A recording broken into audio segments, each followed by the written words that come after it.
Welcome everyone to the sixth draw of the 2019 U-18 Canadian National Championships, coming to you live from the Glen Allen Recreation Centre in Sherwood Park, Alberta. My name is Karsten Sturmey, and alongside Paige Papley, we will be commentating the action for tonight's game. We would like to begin by acknowledging that we are competing this week on the traditional lands of the Treaty 6 nations, including the Blackfoot, Cree, Dene, Gros Ventre, Métis, Nakota Sioux, and Saulteaux nations. Indigenous people were joined by settlers and pioneers who together built this great community of Strathcona County. So on all our sheets today, we have games. So sheet A is a boys' draw of Northern Ontario versus Prince Edward Island. Sheet B is a girls' game of Nova Scotia host versus Northern Ontario. Sheet C is British Columbia versus Quebec. That is a girls' game, and it is our feature sheet. Sheet D, we have Alberta versus Saskatchewan boys. Sheet E, we have Alberta host versus New Brunswick boys. Sheet F is Northwest Territories versus Quebec boys. Sheet G is the New Brunswick versus Alberta girls. Sheet H is Yukon versus Ontario. And Sheet I is Manitoba versus the British Columbia boys. Thank you very much, Paige. So as stated before, on this feature game today, we have the Quebec girls versus the BC girls. Both teams enter this game playing their fourth game of the event. Quebec currently sits at a 2-1 record, and BC sits at a 1-2 record. Quebec will have the hammer to begin this game, as their cumulative last stone draw to the pin was better than Team BC's.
So as we prepare to start this game, two interesting little tidbits. Over the course of the event so far, Sheet C, Yellow Rocks have been undefeated. So we're going to see if the Quebec girls manage to sustain that undefeated record with the Yellow Rocks on this sheet. Also, this is the first time on this sheet that the Yellow Rocks have actually succeeded in winning the last stone first draw. So the Quebec girls managed to break the curse of the last stone draw on Sheet C.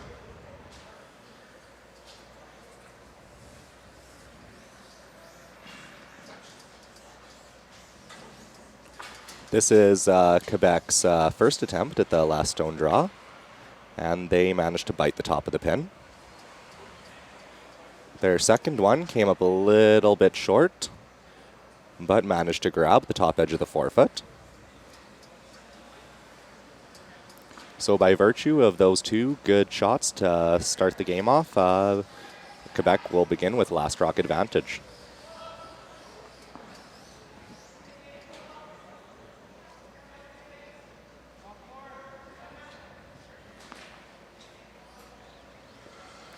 Starting things off for the BC team, we have Arissa Toffolo. She hails from Kimberley, BC, and plays out of the Kimberley Curling Club.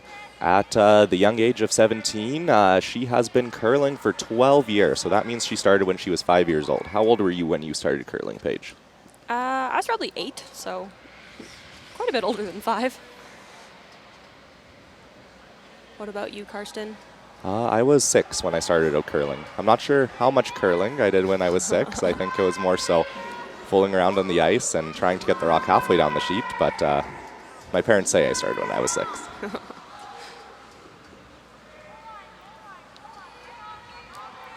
So it appears that BC has started things off a little on the aggressive side. They decided to throw a center guard in the first end. I've actually seen that with quite a few of the teams on this sheet so far, as they'll start off with a center guard in the first end. Throwing lead rocks for the Quebec team is Jane Gontier. She hails from Blainville, Quebec, and curls out at the Laval-sur-le-Lac Curling Club. So this is an interesting play. She's throwing to the wing. Maybe, do you want to explain some reasons to do this, especially in the first end page? So because it is the first end, a lot of times teams don't want to play that aggressive, and Quebec does not seem to be that way, but they also want to keep play to the outer thirds of the sheet, as they do have hammer to try and just not clog up the middle and make sure they have a draw path for their last rock.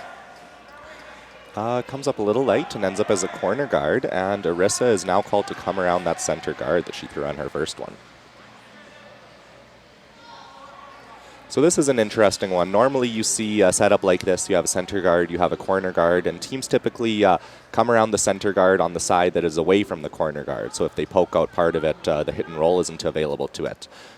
Do you believe that they elected to draw through the port here for maybe a different reason? I think they chose that side because she threw it on her first rock, and I don't know if they've seen anything as wide as they would have need to throw to get around that just slightly off center on the other side. That's a really good point, and there's certainly no lack of curl on this ice, so play the track you know, I guess. Yep. After slipping a little bit deep, though, it seems that it has opened up the opportunity for Quebec to get shot rock around the corner early in this end.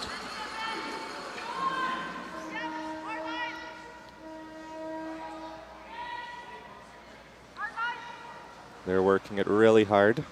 Yeah, it's looking quite close. Is she going to sneak by that corner? Just love kisses it.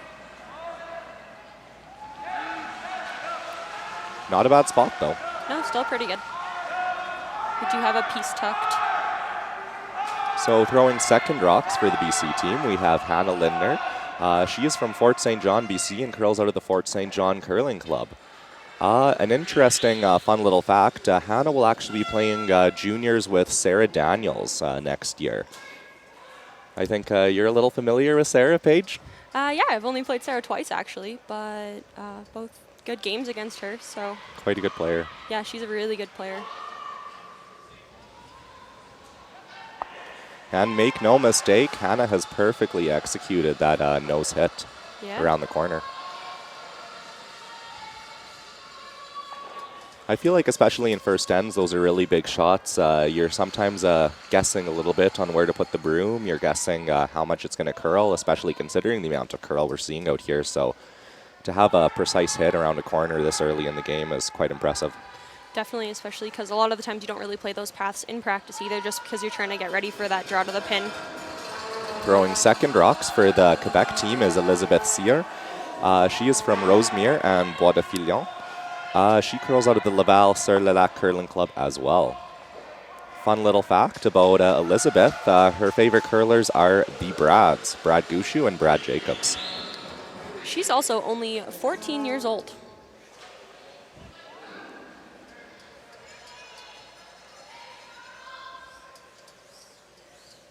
You competed in the first U-18, right, Paige? Yeah, in 2017 in Moncton. Nice. After a really nice hit and roll, Hannah Lindner is attempting to hit the Quebec shot rock. Looks like she's maybe over curling a bit.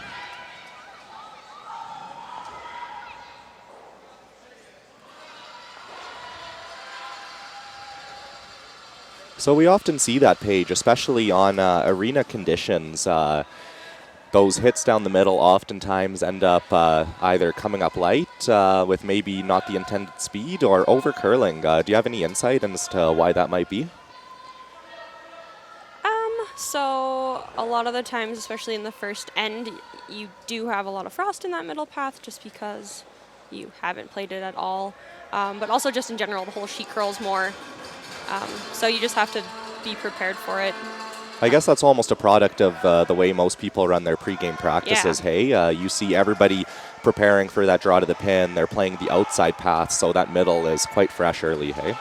Yeah, you get yourself as prepared as you can for the drought of the pin, but every other path on the sheet, which you play all over the sheet every end, become a little bit more of a guess at the beginning of the game.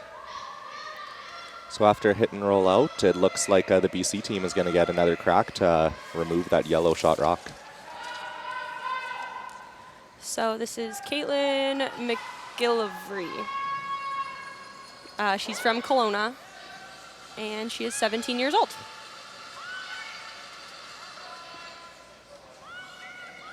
Fun little fact about Caitlin, she was born in Edmonton and lived there for 8 years before moving to Kelowna. I should take a lesson out of her book. Yeah, that's not a bad place to live, hey? Not at all. So it looks like Caitlin has just over curled on the attempted run back and just clipped the yellow that she was intended to remove. So it seems like it's opportunity Quebec early in this game. Would you say this port she's trying to draw through is a little bit tight, Karsten, or do you think they'll make it through pretty easily? I do believe that the port is there. I think it's kind of a 6 of one, half a dozen of another case. You do have a bit better of idea of the speed and the line on this track, maybe. The other side, however, there is a little bit of upside to attempting to come around there. Say if you were to ever be a little bit heavy or a little bit wide, you probably end up elbowing off that yellow one and ending up in a similar position. Comes up light, but does partially guard her yellow.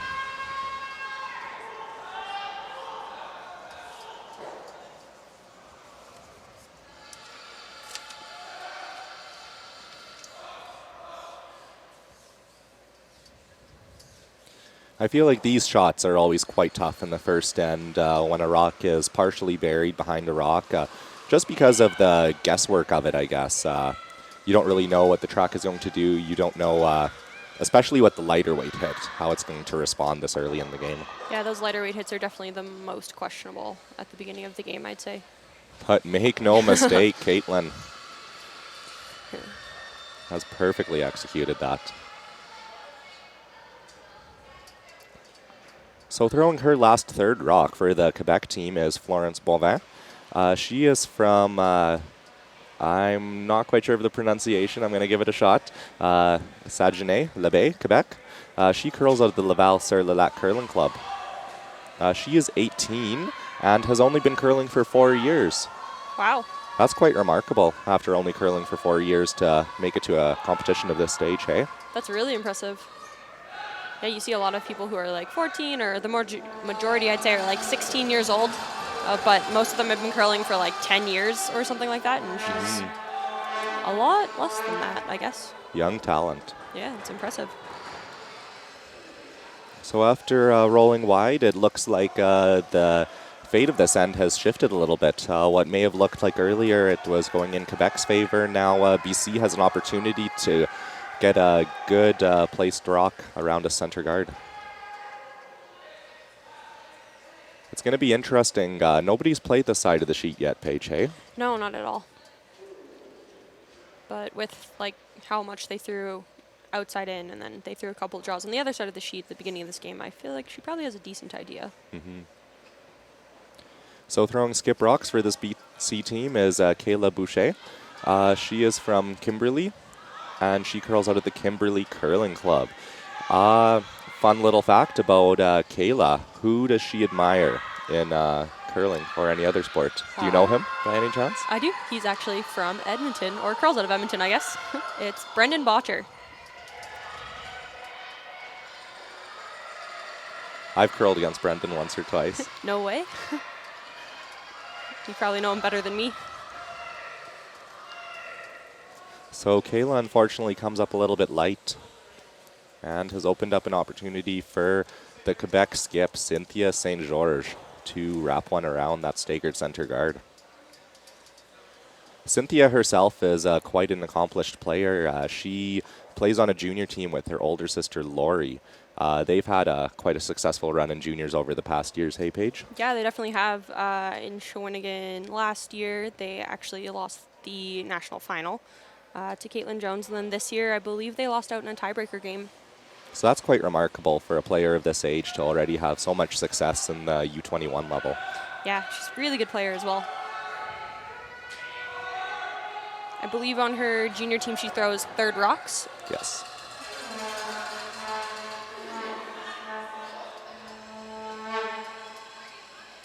And of course, skipping this BC team is Mitch St. George, the father of both Lori and Cynthia. Yeah, and make no mistake, she makes a perfect come around. Slips a little deep though, perhaps. Do you think the freeze is available? I definitely think with how much this sheet curls, it probably is. Even just to cut down the scoring area for Quebec is really big or force her to take a new path. Very true. If the freeze is successfully made, Cynthia will still have that draw on the out turn for her second point, but we've already seen this end. That port is a little tougher to navigate than it looks, hey? Yeah, definitely.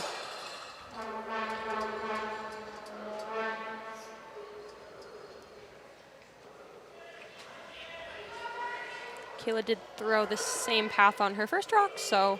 So she should have a good idea of how much to adjust. Yep.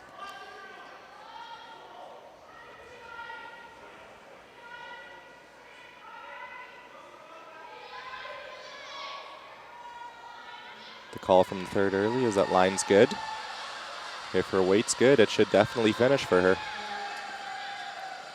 Looks like they're wanting it to curl a little bit more than it's looking like it's gonna. She has quite a nice looking shot coming up here.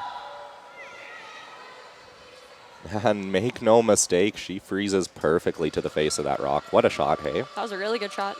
Really good adjustment from her first one as well. I feel shots like that are really what show what really good curlers and especially really good skips are made of. Oftentimes, you make a mistake on your first one, you come up a little late, open up a window of opportunity for the other guy. But as long as you can follow that up with a good shot, that really shows your ability to bounce back after a little bit of adversity. Yeah, it's really important to be able to make that second shot even if you don't quite make your first one. And even if your opponent makes a really good shot following your miss. So Cynthia does have a draw for two available for her, but it's not easy by any stretch, hey? Nope. She did see it once from her team down this path, so we'll see if they can make the adjustment. I don't think line's going to be an issue. Nope. Does she have the weight, though? Successfully navigates the port. Is it going to stop in time? It'll be close.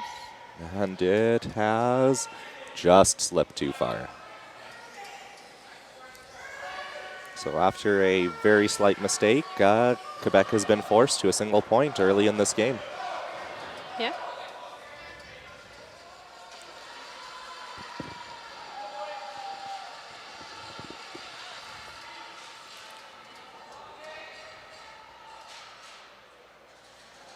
There was sure a lot of rocks in play for the first end, hey? There was a lot of rocks in play. I've actually noticed that like a decent amount of times, but they've not scared to throw draws and guards at all. Mm-hmm. Do you think that has to do with that these are only 8-in games, Karsten, or just that they're just ready to go? Possibly. I think maybe also, too, we have a little bit, these are younger players, young, fearless. Definitely fearless.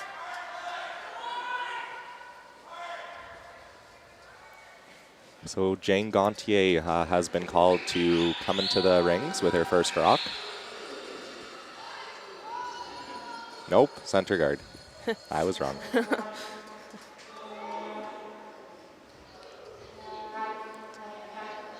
Looks pretty close. Yes, very close.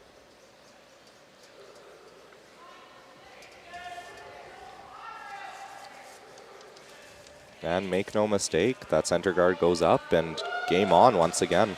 Yeah. Would you say that that's like an ideal depth for that center line guard, Karsten, or would you rather in a different spot? I think perhaps it's a little bit high. Like, obviously it's not in a bad position whatsoever, but given the amount of curl that we have on this ice, I remember I had a coach who would often tell me, if you're going to throw a center guard, you want to make sure that there's room for 2 rocks, but not 3. And so what I mean by that is, say if that rock is a little bit tighter, obviously the come around is available to the opposition team, and then a freeze is available to you, but with the correct depth, you make a third frozen rock quite difficult to establish. And I think the ideal depth for that is definitely a little tighter to the house. I agree. So, fun fact about Jane Gontier throwing lead stones for Quebec. She wants to go to the States after she finishes high school to become a biological anthropologist. Sounds really cool. Biology was never quite my strong suit in high school, Paige. So hats off to Jane.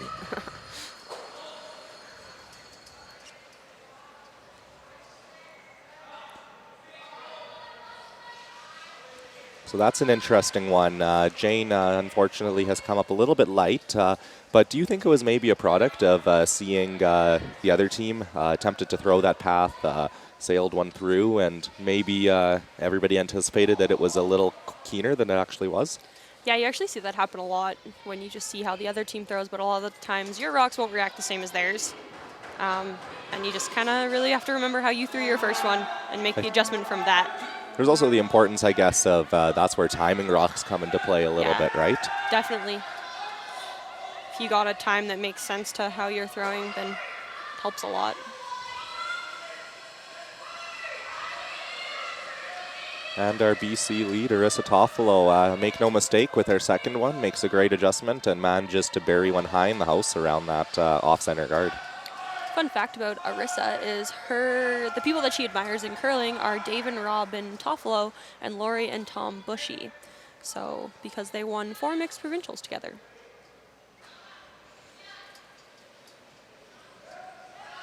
So Quebec is going to try once again to establish shot rock around that center guard. Elizabeth looks like she has a really nice shot coming in here.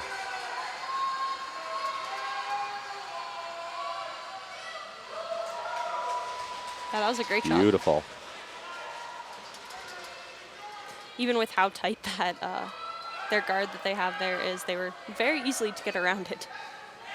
Obviously, there's no lack of curl out here on this ice page, but just from watching, I was commentating a couple games earlier in the week, and in particular the opening draw, and it does seem that the ice is generally curling maybe a touch less than it was that first day. Do you have any ideas why that might be? So a lot of the times they... Ooh. Oh. Oh, no.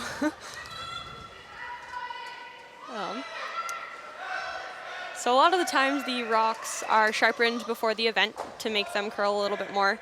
And then as the week progresses and as they're thrown more and more often, they get a little bit more dull. I guess dull's a decent word for it. So they don't curl quite as much. So that is when the ice makers actually start to bowl the ice a little bit more, but I don't know if they've started to do that on this sheet yet, because it is curling just that little bit less. Makes sense. That's quite funny. We saw, obviously, a small stumble out of Arissa Toffolo, the BC lead. But what I think is remarkable often, you often see, well, not often, but every once in a while you see curlers fall. But it seems like curlers are quite good at falling, but yet managing to avoid to not burn the rock, hey? Uh-huh. I have some experience in that. But yeah, no, it's just something you're very, very aware of, I guess, when you're falling. You can have a complete yard sale, but as long as the rock isn't burnt, then all is forgiven. I actually had one instance where one of my teammates fell in front of the rock, and we were trying to make a hit and roll, and she was very much in front of it, so I pushed her out of the way with my broom, and her legs just kind of swung right out of the way right before I went by her. There's no shame in that.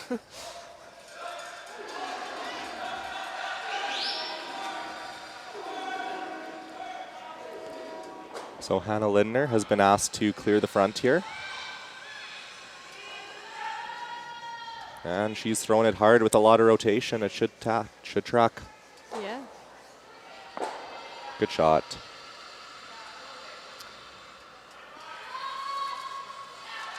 These girls aren't afraid to throw some heat, hey? No, it's nice.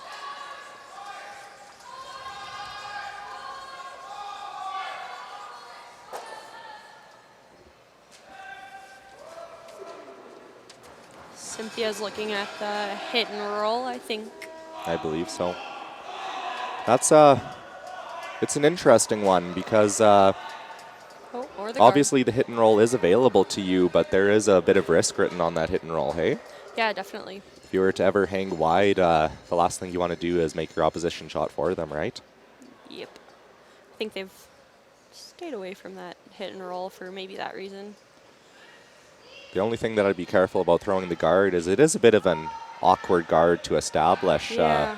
We've seen oftentimes you try to throw the off-center guard on ice that curls this much, and oftentimes it does overcurl, but it looks like she has a nice one. Yeah. Really well executed. Yeah, that was a really good guard. Guarding. However, it seems like it does leave that run back opportunity available, right? Yeah, BC definitely had two ways at that yellow rock on the button, and you can't So really get rid of perhaps them. the hit and roll was a better option. Yeah. You hate to guard an opposition rock and then they make a run back and all of a sudden your guard's in the way, right? Yeah. The BC third, Caitlin McGilvery, is throwing another heater right down the center line. Are they going to be able to hold this straight enough? Oh, not Just quite. misses.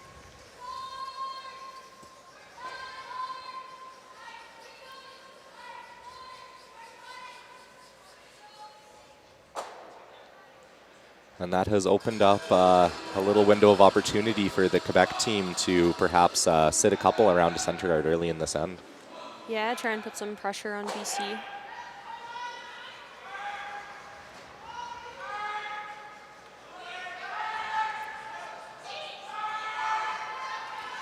Florence Boivin, they're going to have to work on this one to get it by the center. It's looking close.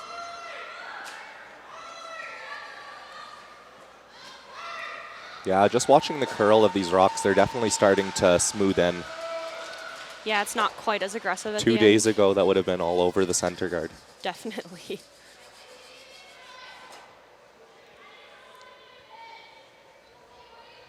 The athletes are definitely picking it up, though. They're not giving ice right on the edge of the boards anymore. Yes. And I feel like that's largely what's so fantastic about competitions like these. You have players in the 15 to 18 year range, obviously, and for many of them, it's their first or one of their first times on arena ice, and to just get a handle of conditions like this with rocks that are sharpened up like that, and to get a sense of how long it takes for them to smooth in a bit and how much you have to adjust as the event progresses, it's really good learning opportunities. Definitely. Caitlin McGilvery with the attempted double run back. Just over curls.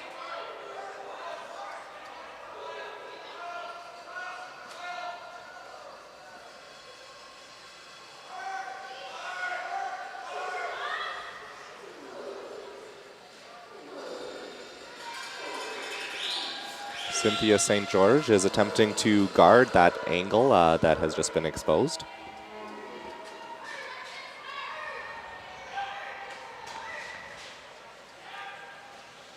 Oftentimes you see this, hey Paige, the opposition is sitting one or maybe two behind a center, and there's a couple red guards that are just a bit off center line. It's a little telling of how the end has progressed. One team has got a couple rocks behind a center early on, and then just a few slight missed runbacks later. Yeah, runbacks are not the easiest shot to make. That also is a good indication of how well your front end's playing if you're able to set something good up. And then you can just work on defending it for the rest of the end. Cynthia throws a very nice rock. She slides very straight, and her release definitely matches her slide line. Yeah, she's definitely played on quite a few arena surfaces, so Yes. this type of ice condition won't be a Brings a surprise lot of for her. experience to this team. Yeah. And make no mistake, I believe she has guarded enough of that. Yeah, it looks pretty good.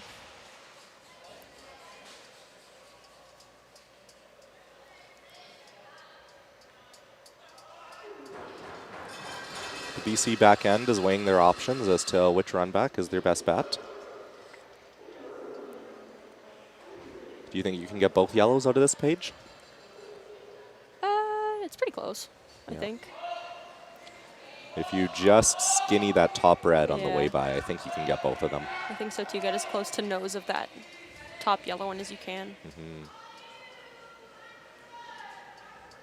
Would you ever maybe elect to, obviously if she does make the shot, it has a great result, but a small miss and then all of a sudden Quebec guard goes up there. Would you ever think of maybe ripping a double peel in the middle instead? Yeah, I think that's probably a decent option because then it might give you more of a chance on your second rock, which is nice to have. But you do know that your shots are not going to be easy. Yeah. You're going to have to make something good at some point. Yeah, so if she feels confident with this one, go for it. Perhaps a little wide. They're sweeping to make a curl. And she manages to get... It's not the worst result, honestly. Yeah, that's actually pretty good. Perhaps a little fortunate, but worked out. Yeah. Because now that you can't really hit that red rock out now, hey? No, you can't. I don't think there's... And I do believe it is second shot. Yeah. Yeah, that was quite fortunate, actually.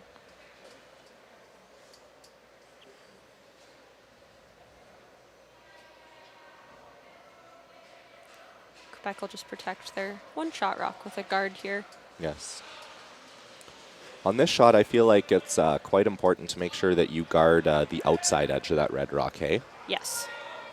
So I don't think they have much off the inside of this one. No.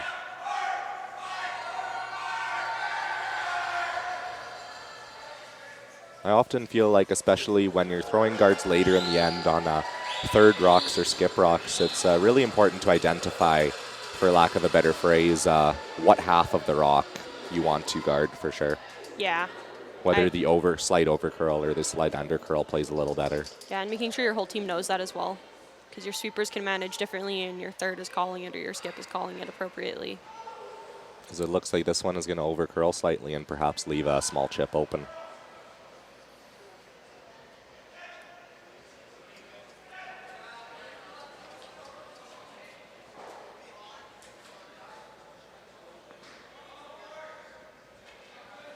What do you think is the best weight for this shot, Paige? I don't think you need to throw a lot of weight at this at all, actually. No, not at all. And you can see all of it, almost? Yes. Yeah. Just like a lighter weight hit is fine. I don't think there's ever a 2 in play here. Just make sure you get your 1. No, I don't think so.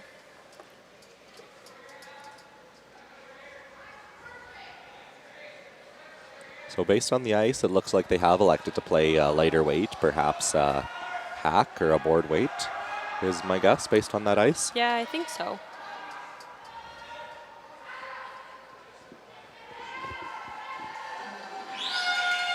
This is another one where I feel like to have a good routine as a line caller before the shot happens, you want to make sure that you're hitting this thinner rather than thicker. So if I'm in the house calling line on this, I'm saying to myself as the rock's coming down, I need to anticipate the movement on this one. I need to make sure that we're almost sweeping it to miss the rock and then hope it curls up at the end, for lack of a better word. Yeah.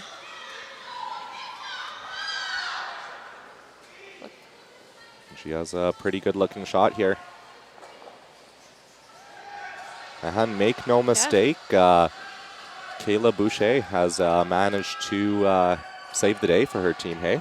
Definitely. That end was not looking great for Team BC, but came out of it with a single point, which is pretty good. That's 2 wins in a row where she's kind of saved the day. Came up clutch, hey? Yeah. It's nice to have a skip who will save the day. Uh-huh. That's the dream, hey? Uh-huh. No matter what I do on my rocks, we always know that Skipper's got something in the bag.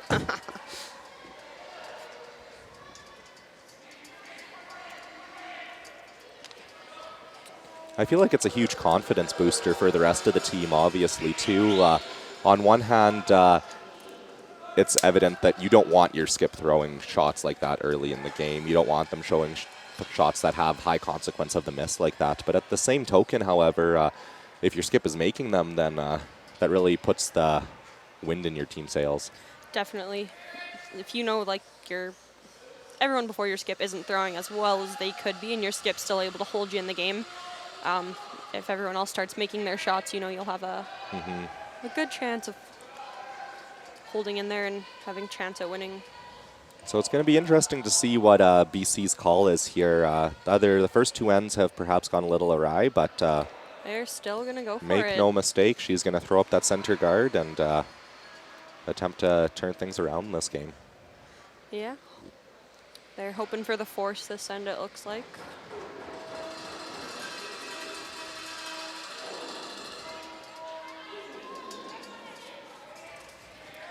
Arissa Toffolo with her first rock of the third end. She wants to become an elementary school teacher when she's done school. And her center guard attempt slips just a little deep. And we see maybe our first early defensive call of the game. Jane Gontier has been asked to hit this rock instead of perhaps a corner guard. Yeah. Cynthia might be wanting to try and switch hammers to even ends for her team. Very true. They always say it's better to score in evens. Fun fact about Jane, this is actually her first provincial championship. This is her first opportunity to put the Quebec symbol on her back, so that's pretty cool. Big congratulations to Jane for making it here. Always a great feeling to be able to represent your province. I remember the first time I got to put an Alberta crest on my back. It was the 2015 U-21 Nationals in Corner Brook, and I was like a deer in the headlights the whole time.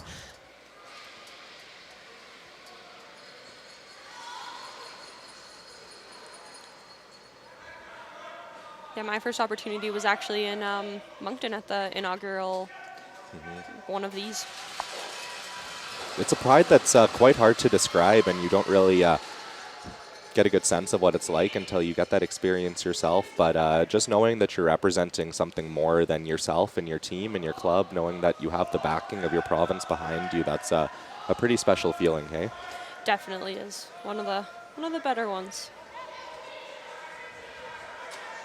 So it looks like after perhaps a couple aggressive ends early, it looks like they might be deciding to hit out for a little bit. Kind of everybody take a breather. Yeah, give your skips a break. These ones also help the clock too, hey? Yeah, definitely. Helps not burn up any time and save some for later on in the game.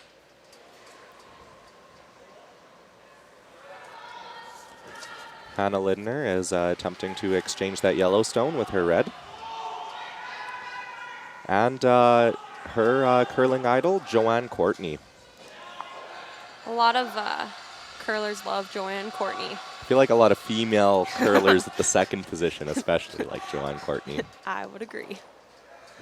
She's not a bad one to model your game after, hey? Not at all.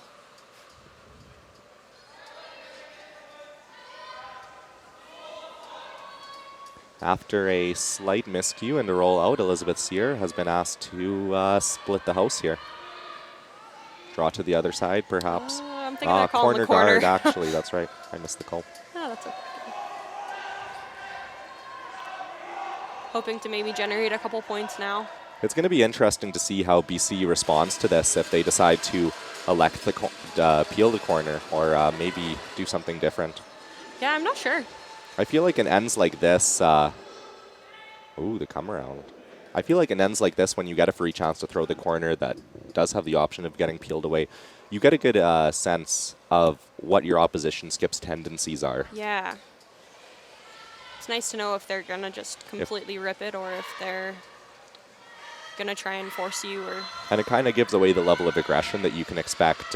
Say if Bushi had decided to walk up and peel that corner, then you're like, okay, maybe I'm playing a little bit more of a defensive skip. Considering the fact that she elected to come around to corner guard on second's last rock, perhaps a more aggressive play than most would play, that gives a good indication that the opposition skip you're playing is not afraid of anything, evidently. No, she does not seem like she's scared at all. That was a very aggressive call quite early in an end, which is fine. Elizabeth Sear is asked to play the finesse weight hit around the corner. Considering how high that rock is in the house page, it's only top 12. Do you think that maybe to come around the works was in play? I think it definitely was. We've seen as much movement to the wings as we have to the middle. But make no mistake, she manages to remove that rock and stick her shooter in play, which is, I think, the crucial part of it. Definitely. And making that big roll all the way to the other side of the house, if we do see a nose hit out of BC here, once again, it's going to be interesting what Cynthia calls, because she will have a free crack at coming around the corner and establishing shot rock. Yeah. If she decides to do that, though, is a different story. Yeah, the corner guard's in a really good spot for them, like, line-wise. It looks like this is over curling. Yeah. And manages to remove the rock, but also loses her shooter, so we should have a bit of an opportunity for Quebec opening up here. A free crack at coming around that corner.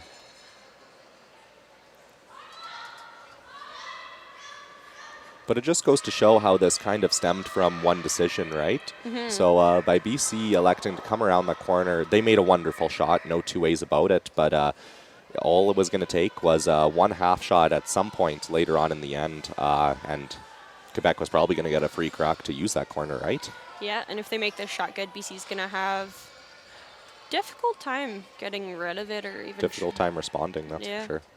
They won't have an easy shot if this one's made well. And isn't that a beautiful shot? Dead buried, top of the house. That was a really good shot.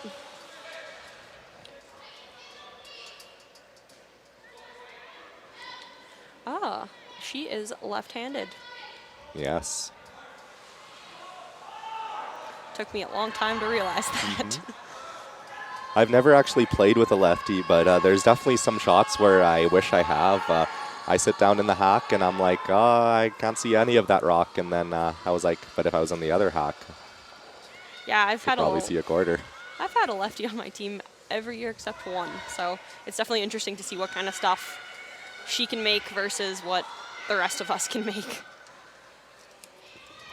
And she just clips the guard, but it looks like her shooter perhaps might spill onto the rings. Close. I like the weight choice they selected for that. It put that opportunity into play, right? Like, you could tick the guard, but you would still... Of course, she got a little fortunate, but by playing that weight choice, it definitely kept that in play, that if you were to spill on the guard, you might end up as a center guard, you might end up with a rock in the house. Yeah, just depending on how thick you hit it. Product of pretty good coaching, I bet. Yeah.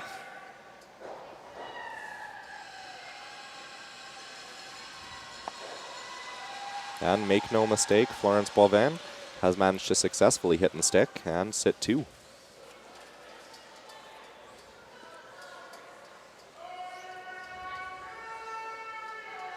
I always find it interesting in games like this where the end starts out so simple and so clean, and then yeah, you can still sit two, and then you have very aggressive ends like the ones we've seen previously, and it's still like the same type of thing. You just get there in so many different ways.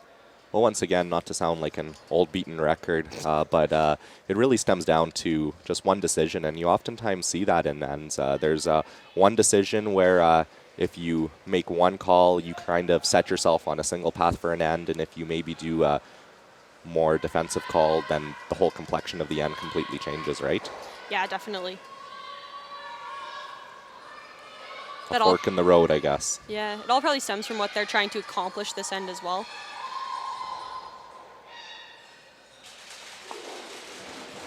Just then. That double was quite thick, though. Yeah. I feel like oftentimes you see that your opposition is sitting two rocks in the house. You still have 2 or 3 rocks left. You have a chance at maybe a double, but it's pretty tough. It's one you maybe make only 2-3 times out of 10. And I feel like if there was an awareness as to how often deuces hold up, maybe we would see some slightly different calls. Because I know, at least in my experience, there have been many times where, sure, I'm shot split the rings too early on, but just the amount of time that that holds up versus that it doesn't. So that just goes to show that even on those, sure, the double's a great call, but you have to make sure that if you're missing that, you're missing it in a way that leaves your shooter in play. Yeah, the miss there was definitely the overcurl, the way they threw it, because then either you can roll on top of it or roll close to it and actually make, again, Quebec not have just an open draw. Even to if you the- just dead nose it, all of a sudden Yeah. that rock is one rock higher in the house. Yeah, and if Quebec knows it back, you They might have to make a good shot to respond, and then maybe you get a better crack at it later. Yeah. Cynthia coming up light on her first rock of the end.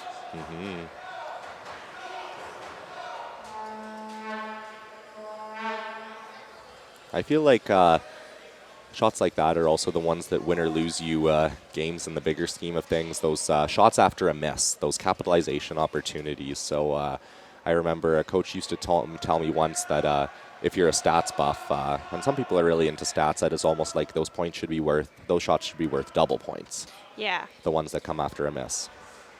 I agree. I've definitely had quite a few times where we've come off the ice and the biggest thing we've discussed is how we just failed to capitalize. It's not like you were throwing bad or anything like that. It's just like after a miss, you didn't make your next one.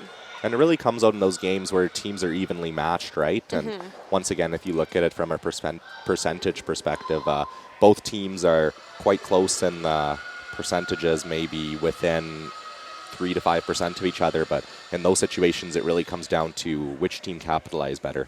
Yeah, this was a great roll by Kayla. That was a fantastic shot. Once again, this girl is not afraid of anything.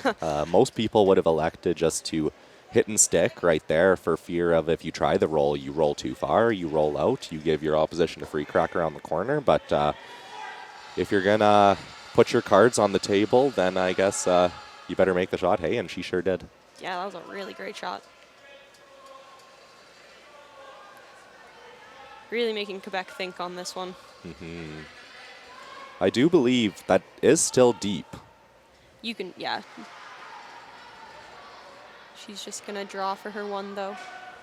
Probably a smart call. Yeah.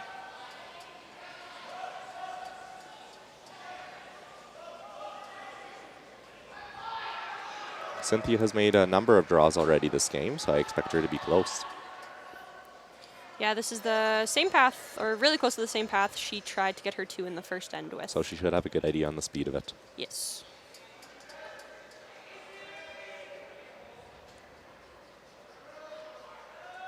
What I love to watch on these shots is how the sweepers respond when it's thrown right out of the hand.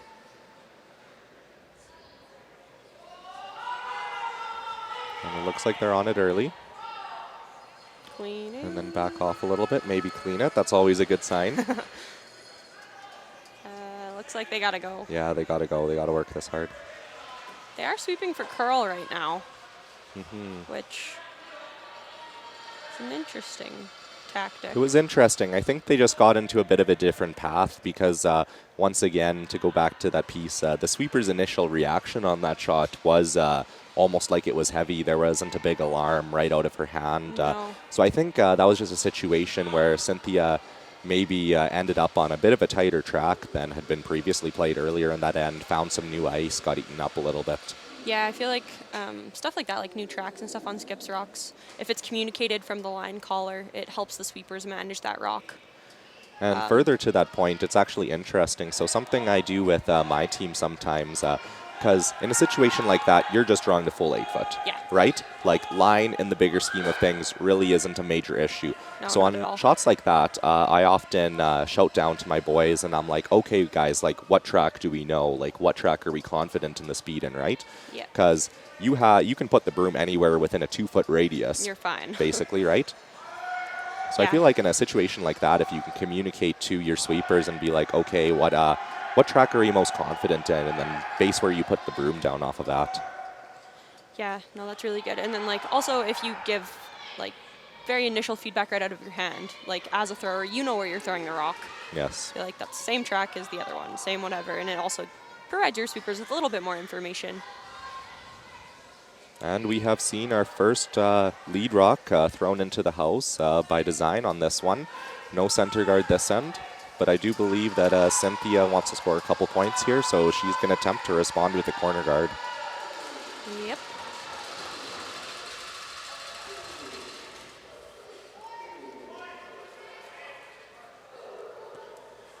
Jane Gontier is not only a fantastic curler, obviously, but she also won the Lieutenant Governor Medal for social implication in her school and in the community.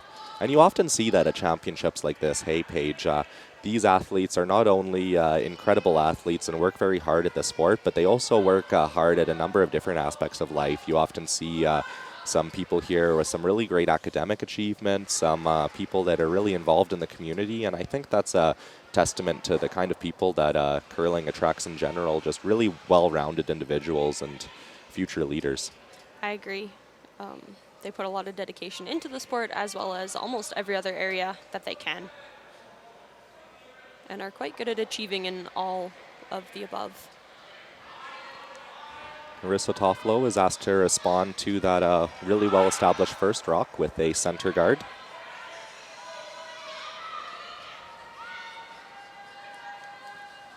She is also a member of a jazz choir and won their division at a jazz festival. So in addition to being a good athlete, obviously, she's also an accomplished musician. Yeah.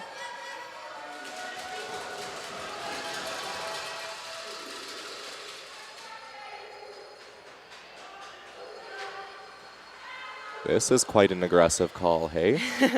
To completely ignore the rock in the forefoot and the center line and just say, I'm coming around that corner guard. Yeah.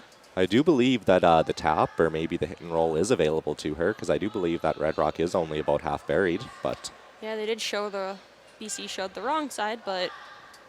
But this could perhaps be an example of playing to your lead strengths too, right? Definitely.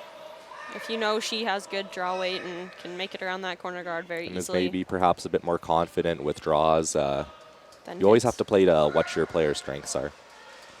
Yeah, she made that one pretty good, so.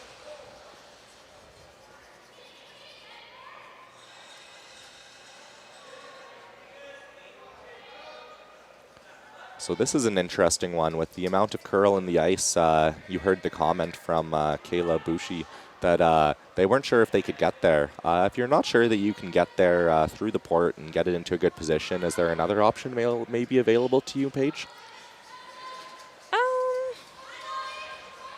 Yeah, in this case, you can see some of that yellow rock, I think, so Would you ever consider just straight up throwing the center guard? Yeah, honestly, because I think Quebec's next play could be to play off of that one in the forefoot with a bit of weight, so the guard is definitely a good call. These BC girls throw a lot of rotation on their rocks, which is good to see on conditions like this. Do you maybe want to explain how that helps? Yeah, so when you throw a little bit more rotation on your rock, often it'll, it's kind of like you threw a couple feet more weight. It'll track a little bit straighter and not finish as hard. So you can get through tighter ports like the one that they just were not sure they could get through. And when you're playing on a sheet of ice that curls 5-6 feet, right, then it makes that large amount of curl perhaps a little bit more manageable. Yeah. You always hear people talk about throwing positive rotation on arena surfaces, and that is basically what that is.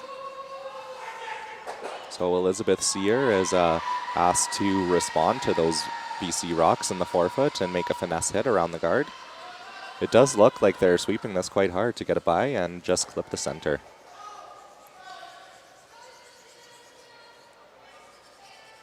And is it gonna spin back? It might, yep. Close. Aw. Almost. It's really close.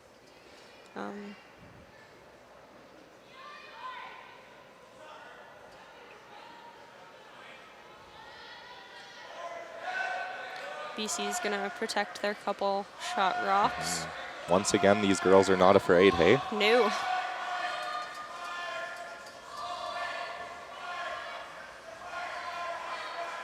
Guards are a little bit harder of a shot on a surface that curls this much. Yes.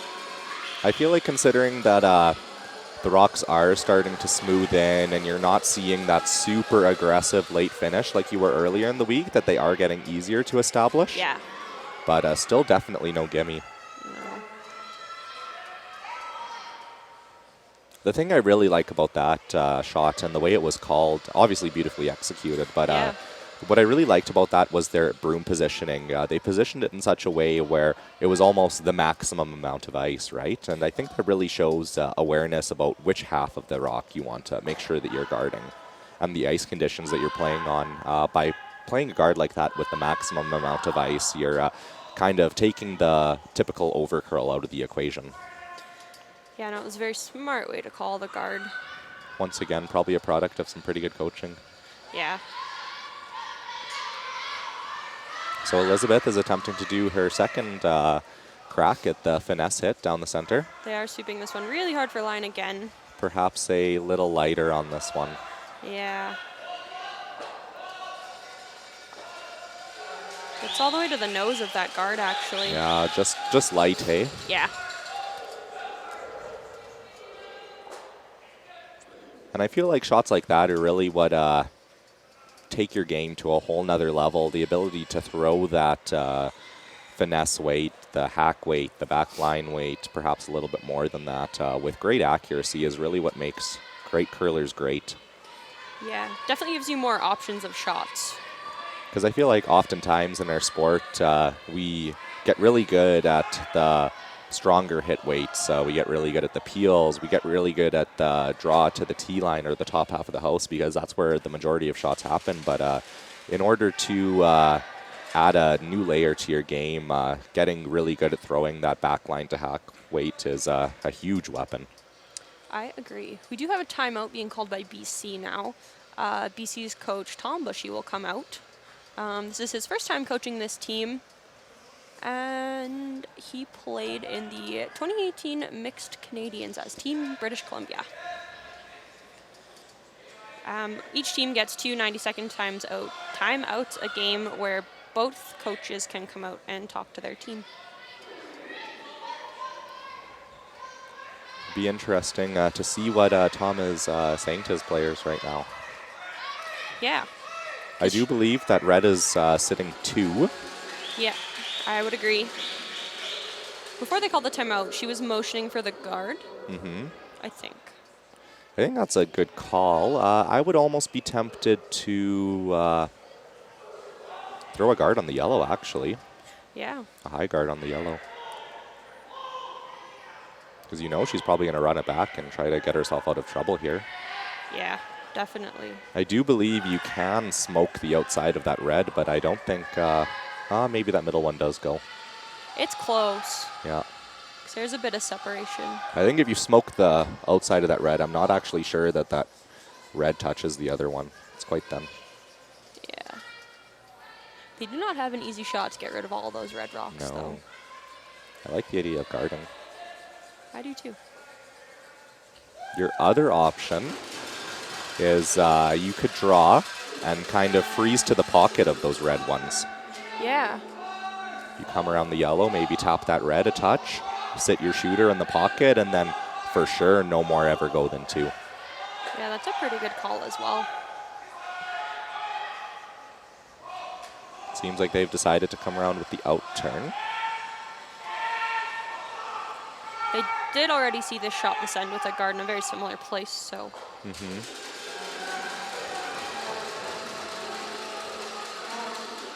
That's what I really like. Kayla Bushy has just identified to her player what's okay. She said light's okay, and I think that's a really important part of when these players move into the higher levels of the game, showing that awareness of what is the tolerance on the shot and kind of which way to make it, I guess. Yeah. Being on the right side of close is very important.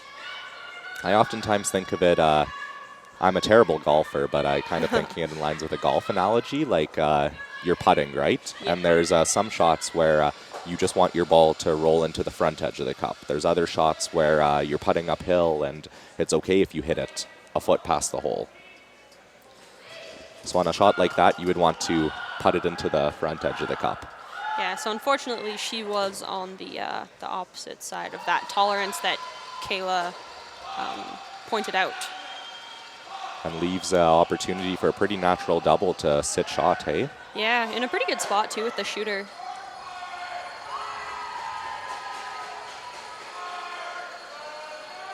And perfectly capitalized. Yeah. The only thing I would be a little bit worried about if I am Quebec, it looks like there is a double there, hey, to sit a bundle. Yeah, double back. I suppose you don't even really need to make the double. You can even use that side yellow as a catcher. Yeah, If you select the right weight here, it keeps both the double and the hit and roll in play and gives your player a large margin for error. Yeah. Even if you end up just hitting that yellow into the 12-foot, that's not, or just right up against it, it's They're fine. sweeping really hard. Are they going to be able to sneak it by? I think they're by. Oh, that was close. Still a good result. Red Yeah. is sitting 2, 1 behind the guard.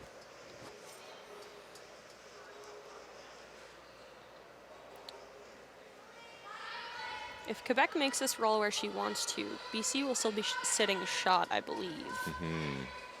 So maybe considering that maybe rolling and getting fully buried isn't your best option. Maybe if you roll and only get half tucked, perhaps? Yeah, maybe. Looks like this is tacking a little straighter than they want. We can try and play it the other way. And the last second audible by Cynthia St. George was successful. Yeah, that was a really good roll. That's a really testament, I think, to her experience as a player. She's obviously played in a number of games and called line a number of times, especially probably for her sister Lori a couple times. So just having that awareness of when to shift to a plan B, keeping those options in your mind early, turns maybe not the most ideal throw into quite a good result.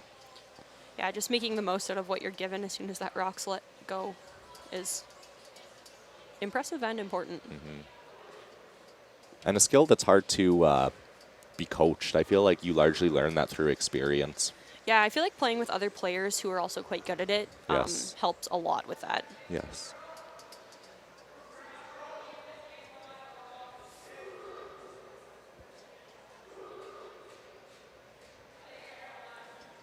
So now we see Kayla Bushy with the attempt at the finesse weight hit down the center line. You can't see much of that yellow rock, hey? No. That red one's quite close to it, too. There's not a lot of room.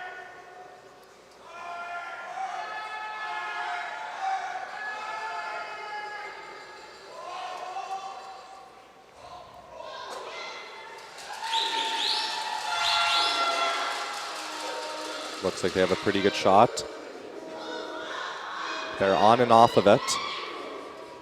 Yeah, it looks really close. Really good shot. Yeah, that was a really impressive shot. Those ones are always interesting ones. I can't comment too much because I haven't been in the position where I've been sweeping those rocks too often, but I feel like on one hand, when the call is on, off, you must be obviously a little frustrated as a sweeper, like make up your mind what you want me to do. But on the other hand, if it is on, off, then it must be also at the same time a little relieving as a sweeper because it's like, okay, we must probably be close then, hey? Yeah, no, honestly, as up and down as that is, it's better than a hard blow or the scream to hopefully not hit a card. Or the death scream. The death scream. Death scream's my least favorite. No. Because you can't just walk next to it. So here we see our second time out of the end, and Mitch St. George is going to pass on some words of wisdom to his team.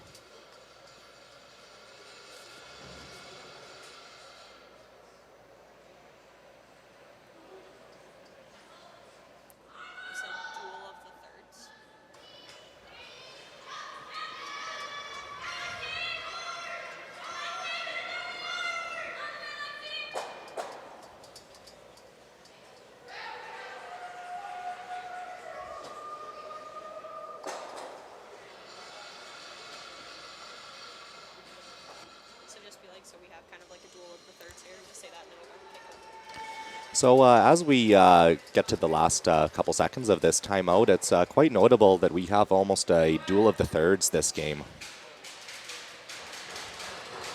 We see 1/3. That was the first one. And then a beautiful response with the hit and roll. And make no mistake, she just slivers by that rock. And then a beautiful hit and roll back to center. So I feel like oftentimes that's what makes games exciting. It's when both players are playing really, really well, and you often see kind of a competition or a race to excellence is the way I like to think of it. Like, sure, my opposition is playing well, but hey, so am I. Like, and I'm going to use that to empower me. Like, I feel like those are the games that are most fun for me to play. Both teams are playing really well. You and your opposition are playing really well, and it's kind of a competition, like who can outdo each other by that little bit. Yeah, I agree. So after that timeout, it appears that they have decided to play the run back. A smart call, I think, because obviously there is a double available, but it looks like that double goes right into your yellow behind the corner guard. So if Cynthia can run this back and manage to stick the rock that she's running back, there's still a big end in play here. Yeah. She looks close. She's making noise somewhere in the house. This looks really close. What a shot. That was a really good shot. What a shot. And this really well executed end continues, hey? Yeah, there's just been a lot of good shot making all over the place this end. It's quite close for whose shot, I think. And it's interesting, too, because at any point in that end, if you get a full miss or even a half shot out of somebody, then huge opportunity opens up for the other team.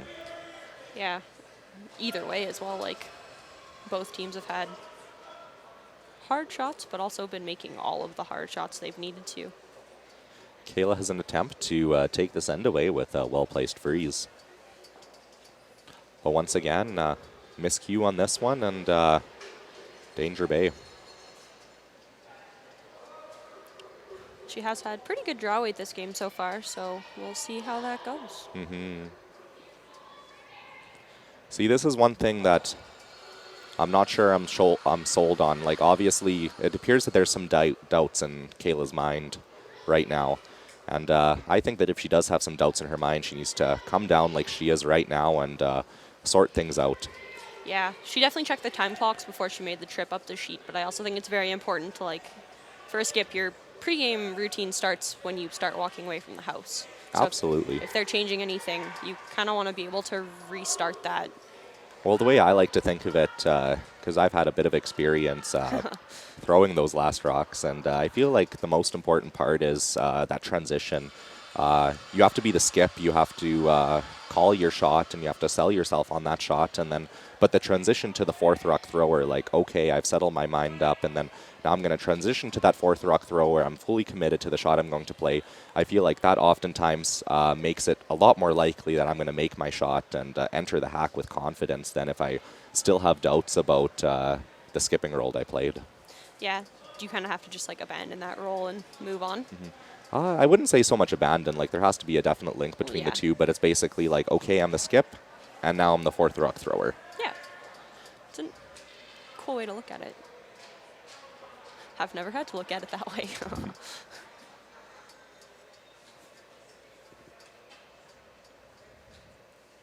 So it looks like they have decided on that initial call for the freeze.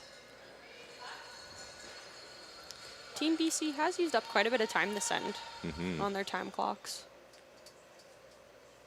And both teams have burned a single timeout. Yeah.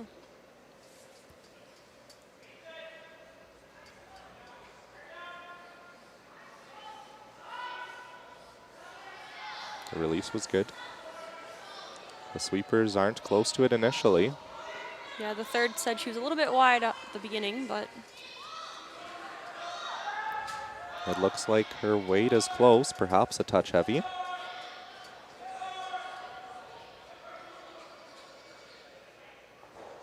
And make no mistake. Oh, that slid farther than I thought it was going to. Yeah, I did not think that was going to I thought that was going to dig. Yeah. So it looks like Cynthia might have a shot for two here. It's not easy by any stretch, though, hey? No, because you do have to make sure you have Looks like, yeah, she needs to good roll chunk to of- the inside, but that There's not a lot of room. is partially buried. So maybe good enough? Yeah.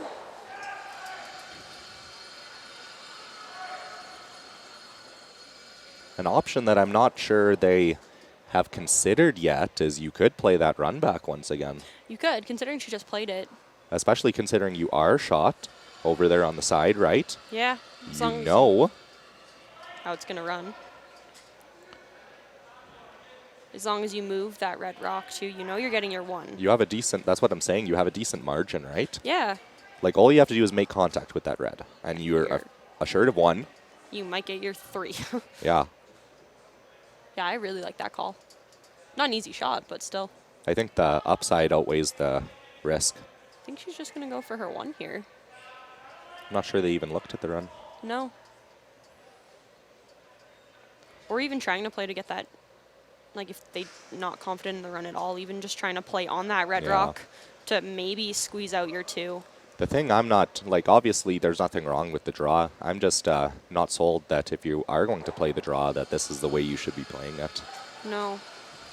Especially with the broom positioning and where that guard is, it kind of looks like this is well thrown. That high guard might be in the way. I agree. This is not an easy shot, even though it is just a draw to the full 8-foot. To follow down Kayla Bushi's track might be a little bit more. Yeah. They look really close to that top. Yeah, this one looks like it's over curling. Yeah. It looks like perhaps obviously she was a little light, but maybe perhaps got it going a touch. Yeah, I agree. I don't know if she was completely sold on that shot. Mm-hmm. Once again, not to sound like a broken record, but if you're going to throw that last rock, you need to be sold on the shot that you have selected. Yeah, definitely. All right, so that takes us into the 4th and break.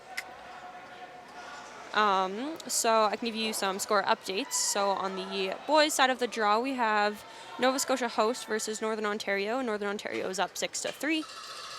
Alberta is down 1 to Saskatchewan.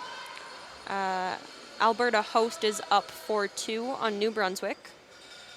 Quebec is up 7-1 on Northwest Territories. And BC is up 4-2 on Manitoba. On the girls' side of the draw, we have Northern Ontario up 3-2 on Prince Edward Island. Oops. And then we have our feature sheet, which is BC versus Quebec, and BC is leading 3-1. We have New Brunswick versus Alberta. Alberta leads 3-1. And then we have Ontario versus Yukon, and they're up 16-0. So that takes us to the halfway mark of this game. We will be back in a couple minutes.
Welcome back to draw number 6 action at the Sherwood Park Glen Allen Recreation Center. We have BC women playing Quebec women, and we are going to look at a couple highlights from the first part of the game.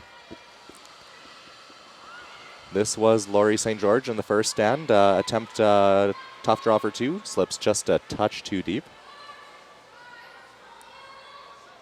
This is Kayla Bouchy's great little chip shot for her single point to tie things up in the second end.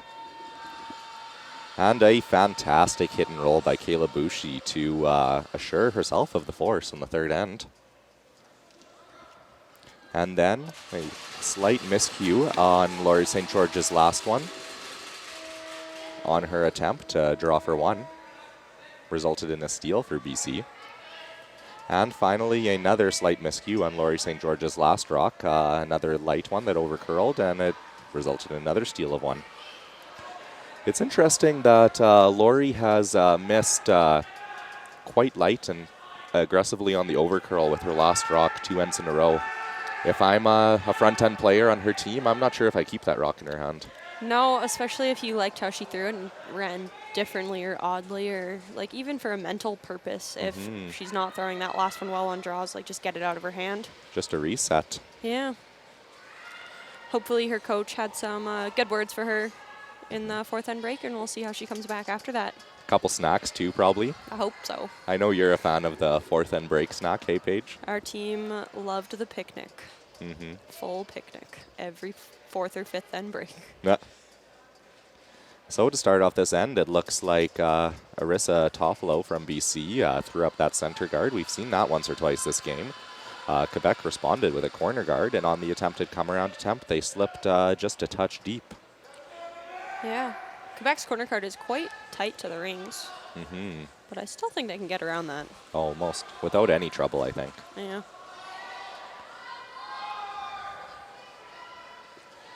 Jane Gontier also gets to throw the same track on this corner guard, so I would expect her to be pretty close. She's been pretty dialed in with her draw weight this game. Yeah, we've seen her come around quite a few corner guards that she's thrown, and she's been very close. So interesting fact about Jane, how did she get started in curling? So after watching the 2014 Olympics where Canada won 2 gold medals, she developed an interest and started curling 2 years after. So that means Jane has only been playing for 2.5 years. Oh my gosh. That's remarkable, hey? That's crazy. 2.5 years after I started curling, I'm not sure I could still stand on the ice by myself that well. I'm still not sure I could have made that come around. Yeah, exactly. Lots of young talent. And make no mistake, Jane, perfect come around. Interesting thing here, so they attempted the BC girls attempted the come around with the out turn, and for some reason they have switched paths. Yeah, it's a strange call, especially when there's nothing blocking their way. Even just from a sense of throw the path you know theory, right? Yeah. You have just seen, obviously you did come a little deep with that out turn, but you should be able to learn from that and get a good idea of the speed and hopefully make the right adjustment and sink one on the out turn side. Yeah, especially if your team is like feeding information forward and your lead is able to like tell your second this is what it felt like on this path. It's a very good thing to have as much knowledge about a path before you throw it. An interesting way a coach once described it to me, it's kind of an informed feedback loop. In order to make one shot connect to each other, you kind of debrief as a team after that shot, kind of like what went right, what went wrong, what did we learn from it. And then as long as you carry that information forward, regardless of whether you missed or made that last shot, you can kind of build an informed feedback loop where the shot previous informs the next one. And with every one, you're learning a little bit more, you're increasing your likelihood of making the shot. Yeah, no, that's a really good way of thinking of it. The more information you have, the better. So after a great double peel, it looks like BC is on the defensive once again. Yeah. Quebec did leave a center guard there. Yes. But BC will not be bothered with it. Hannah Lidner with the hit around that tight corner.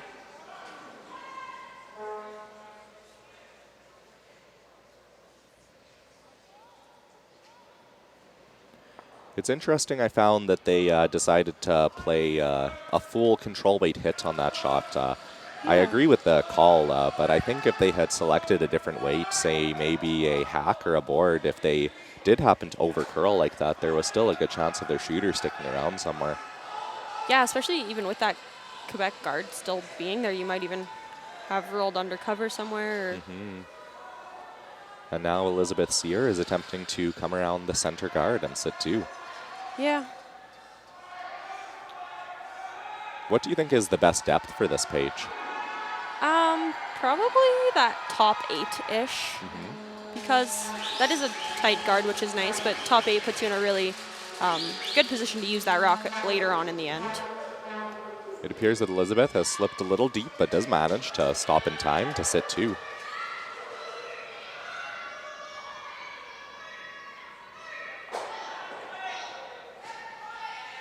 And Caitlin McGilvery with the attempted hit and roll behind center.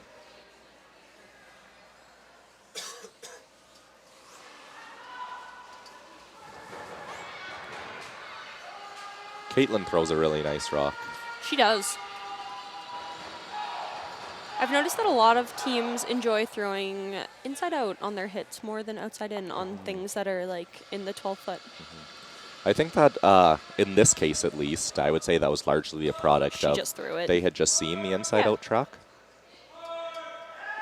They might have a bit of a better idea of how it runs. And now Florence Boivin is attempting to hit and stick and hold up that deuce.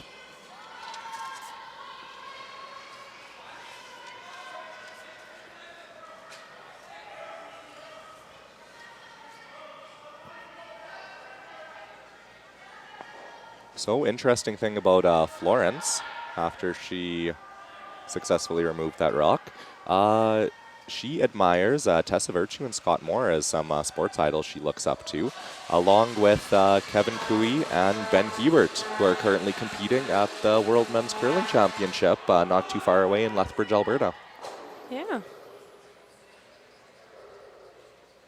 Caitlin McGilvery is asked to peel that center guard.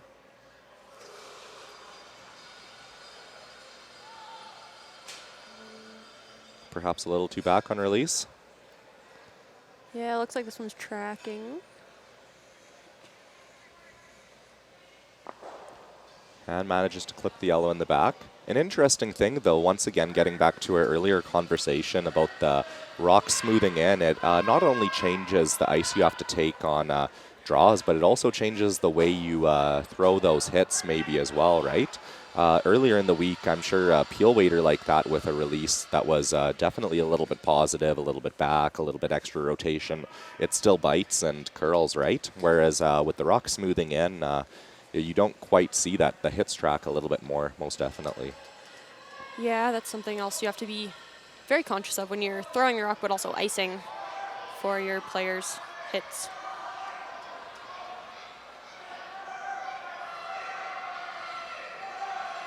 So now Boivin is attempting to come around once again. Unfortunately, slips a little deep once more. That one's probably about half buried. Yep. Not quite.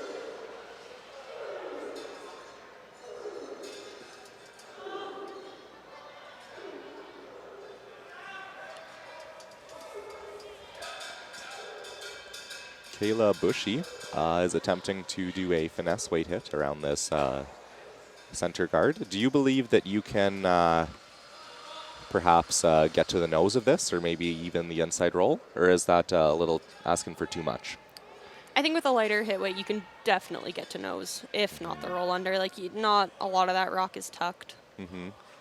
And it is still quite swingy in this, between the 4-foot lines. Is it worth the risk, though, do you think, I guess is my question? Not Probably really. not. No, as long as you remove it, I think you're fine. I feel like in a situation like this, it's always important to look back at the scoreboard and realize that, okay, I am up 2 here, and I probably don't need to play this cute as long as I'm making sure that there's a good amount of separation between my rock and the guard.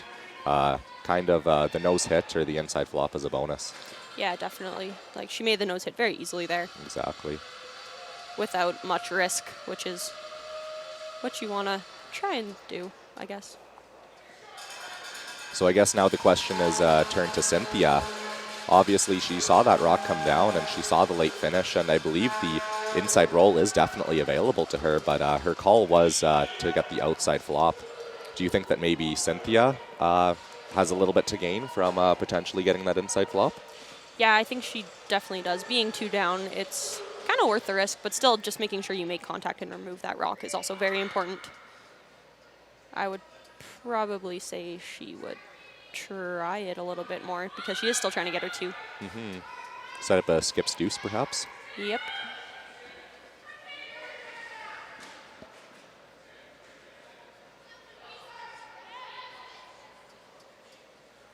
They're on it early. Yeah. Oh, they're going to have to work to get this by. Ugh. It's close. And just clips the top. Yeah. Not in, I think. Nope. Yeah, that's quite unfortunate. It looks like maybe Cynthia is perhaps getting a little bit fooled about how her rocks are running relative to Kayla's. I'm not sure. I'm still not sold on the fact that her set, and especially her last one, maybe doesn't curl a little bit more. But I definitely think that her outturn just naturally has a little bit more curl in it than Kayla's, perhaps. Yeah. So just having the awareness that watching your opposition and seeing how their rock tracks and realizing that I can't always take the same ice as my opposition because maybe I throw it a little bit differently, right? Yeah. I think that's something she needs to just like. Sometimes it's hard to figure out halfway through a game, but Absolutely. you need to just pay attention to yourself. So it looks like Kayla has decided to draw another one into the house instead of maybe play the center guard. I really like this call. I do too. Especially considering I feel like it's a good read on your opposition too. And I feel like sometimes when I'm skipping, I tell myself one shot I want to leave my opponent is the one they just missed, right? Mm-hmm.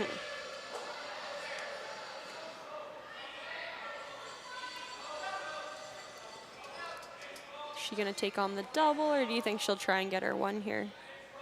The double for the blank Yeah.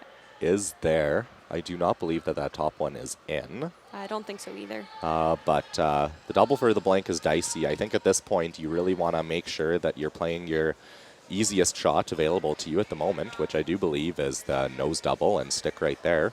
Yeah. Kind of stop the bleeding, for lack of a better word. We've seen that we've given up a couple steals already in this game. Let's make sure we play our easiest shot for 1, get another point on the scoreboard, and see if we can turn this game around in the last couple ends. Yeah. They score their 1 here. They're only 1 down with still 3 ends to play, which is not a Exactly. terrible situation. Plenty of game left.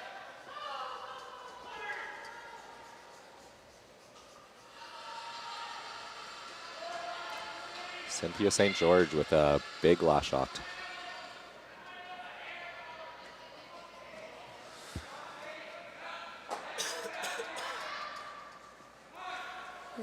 And the sweepers are off it early. She did throw a lot more weight at this. Yeah. Perhaps an audible for the cross-the-face blank? Still get their 1.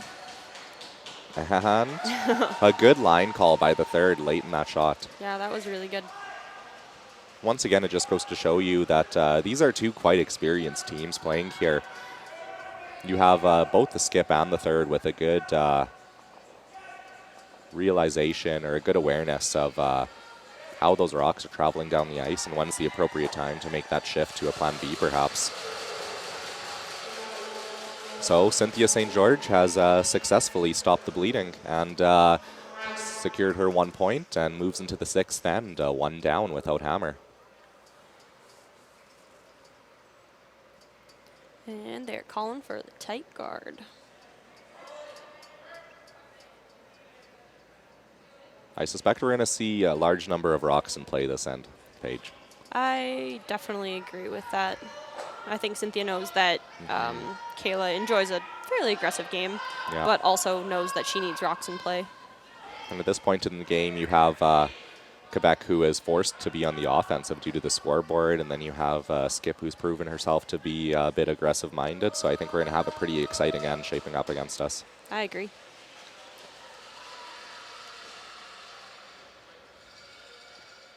I still can't believe how well Jane Gontier is playing for, have only curled for 2.5 years. That girl has her draw weight dialed, absolutely dialed. It's really impressive. I wish I had draw weight like that. If I could put the rock in play when I was 2.5 years into the sport, I was happy. I'm like 12 years in and I'm still happy. Yeah.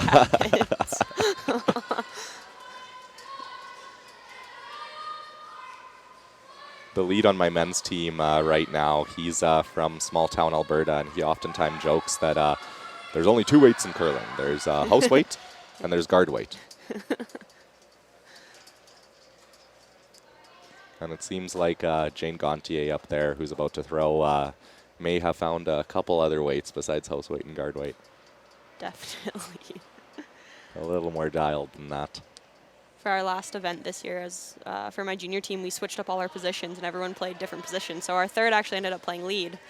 And first rock of the event, she goes out and she puts it perfectly top 4. And I go, well, she's better lead than me. And we walk away.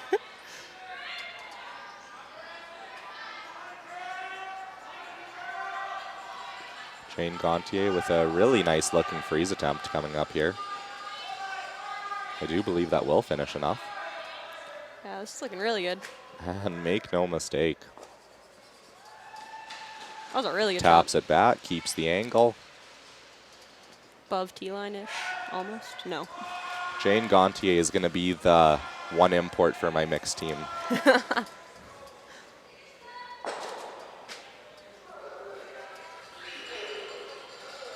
Marissa Toffolo with maybe there is still a finesse weight. Tap back and get to the inside available, but it's definitely a tricky shot. Yeah. Do have a little bit of air, I think, but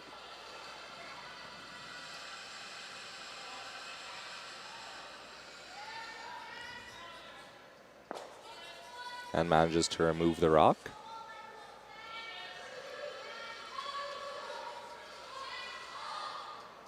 That right there is another example, I think, of the rock smoothing in. If we were only 2 days ago when the underneath surface was a little more aggressive, I think that that would have actually curled and probably gotten to nose or somewhere around there. But we just see that with the rocks have a touchless bite to them right now, and those intermediate weight shots are definitely running a lot straighter. yeah, I think the intermediate weights are definitely where everyone's noticing it the most. Like, I feel like we've seen the most under curls in that weight category. Which is different from the beginning of the week. Yes. When we saw at the beginning of the week, the over curl was definitely the tendency on those shots. Yeah. And a beautiful come around right to the top pin That was a really from good Elizabeth shot. Sear.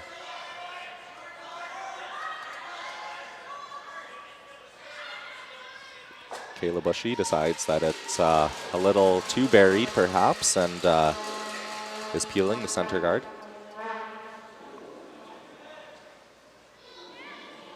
Check to make sure that she can peel this one with the 5-rock roll. Yeah.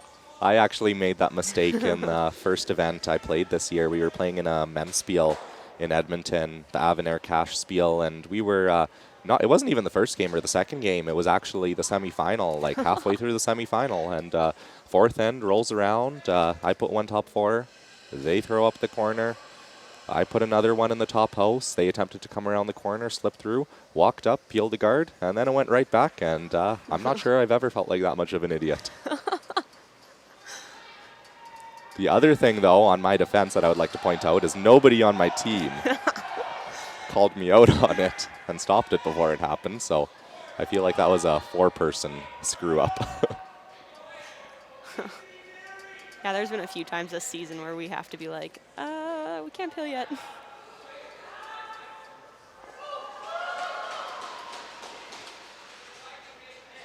And a beautiful come around. BC is in a bit of trouble early this end. Yeah, it looks like they're going to play the run back, though, and hope to get rid of both of those yellow rocks. This looks close.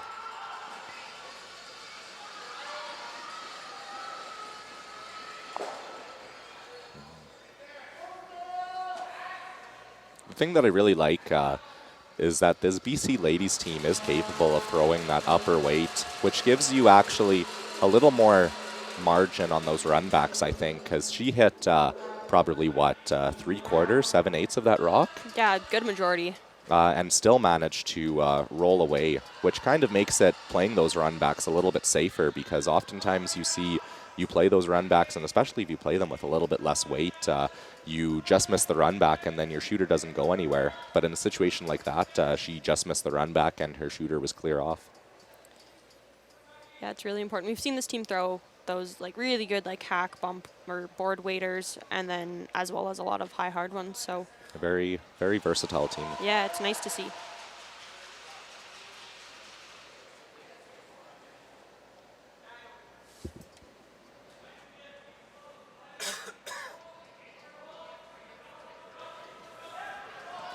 Lefty Caitlin McGilvery giving a slightly different look.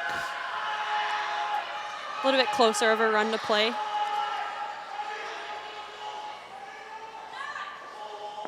See, that's an interesting example right there on just the difference between having a righty at the second position on your team and a lefty on the other one, right? They put the broom in a very similar position, and just by virtue of the fact that McGilvery is a left-handed player and that's her out turn versus the second's in turn, that rock is going to run a lot straighter when you're throwing peel weight at it.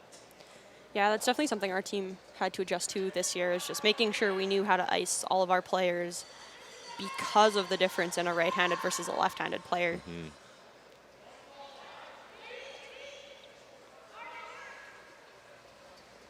So Opportunity Quebec continues. We see as we move into the back half of this end that Quebec is still sitting two, and that with a couple well-placed guards here, they can continue to apply some pressure to this BC team. Unfortunately, that guard did not quite curl up enough for them. Mm-hmm. And I do believe that there is a double available. Yeah.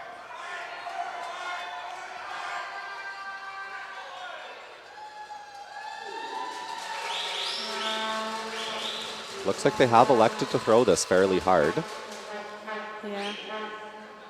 Stock's got quite a bit of rotation on it.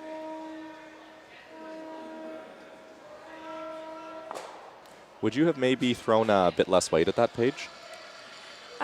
Probably, just because you really definitely want to get to like nose or close to nose and stick your shooter. I think the last part of what you said is actually the really most important thing there. Obviously, the double was great, but imagine a situation in which she hit about that same amount of the rock with a control weight or maybe a normal weight, and that's plenty to make the double. But even if she was that little bit off and managed to save her shooter, all of a sudden, Red has two kickers in the house, and Quebec has to play with a little bit more of a conscience, hey? Yeah, Quebec has to be really careful if there's more than one sitting in there. As compared to a pretty free and obvious opportunity to guard their rock on the pin on this one. Yeah.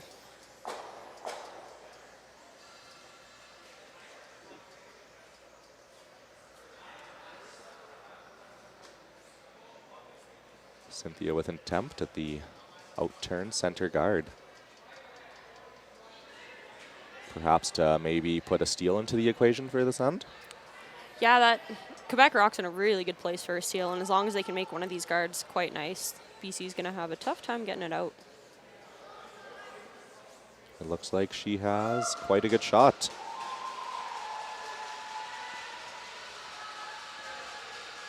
The guard is fairly high, though. Do you think that a small tap to sit shot is perhaps available? Yeah, maybe. It is a little bit overburied, but I still think the surface is curling enough that you could at least move it off the pin. I guess my only question, though, is it worth the risk on her first shot? Honestly, that double peel's not... That double peel might be worth it at this point. Like, my only thought is obviously if you do manage to move it and you do get shot, that's a great result. But if you have a bit of a miscue, if you come up light, or even worse scenario, you chap off or go by the works, and all of a sudden she's going to wrap another one, and you're staring a two-steal in the face, right? Yeah. Yeah, I definitely think I like trying to clear the front to give yourself a couple more options on your next shot.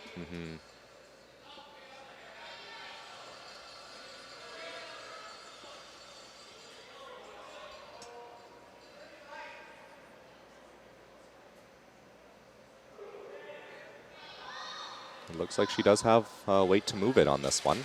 Yeah. She needs to be quite close to the guard with this weight. They're sweeping to curl now. It is moving.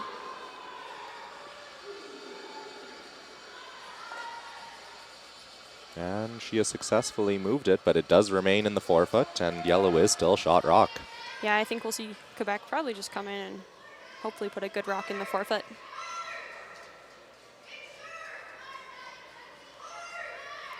I think there's also a difference if we are earlier in the week and there is still that massive finish, then that shot becomes a lot easier. But I'm not sure that the reward on that one quite outweighed the risk.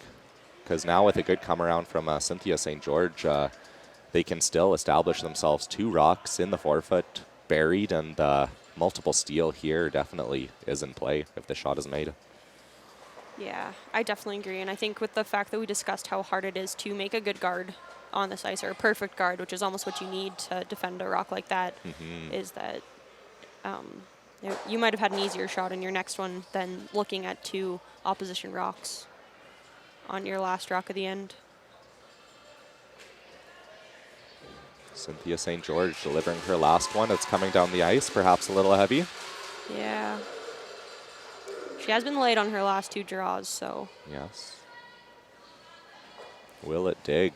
That's the question, hey? It looks like it's really trying. Yes.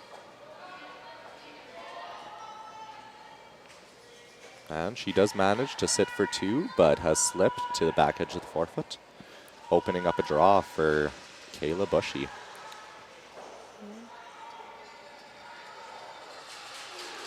Now this is an interesting one. Obviously you see that rock in the back of the forefoot, so perhaps you're sitting in the hack saying to yourself, I do have a bit of backing, but I'm not sure if that's actually a true statement, considering that we have had a couple rocks down this path, and it seems that they have been straightening out a little bit. So I think that she has to have pretty close weight to this one and can't use that backing too much. Yeah, I agree, especially since the Quebec team watched that rock all the way there. So if BC tries to sweep this at all, it could hold it out a little bit wider and not I do like that she moved her broom in at the end.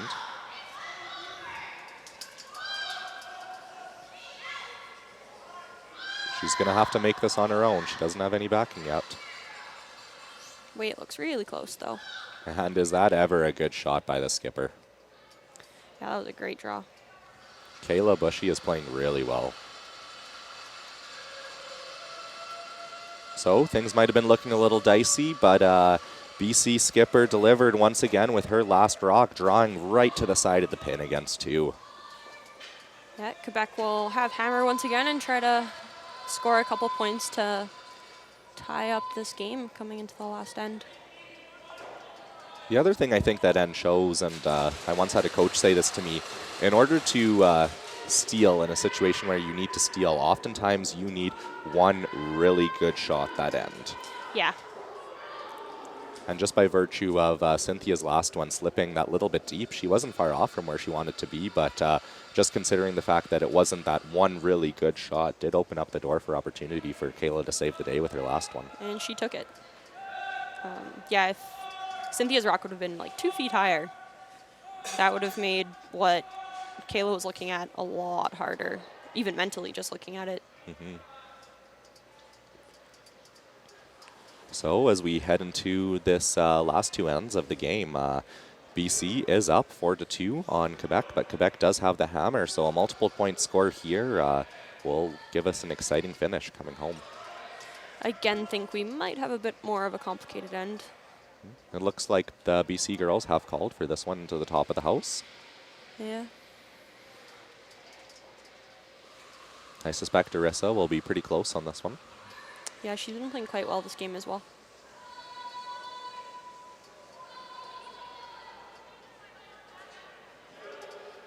That's an interesting thing. We just heard Kayla Bushy say, sweep it through, I don't want backing for them.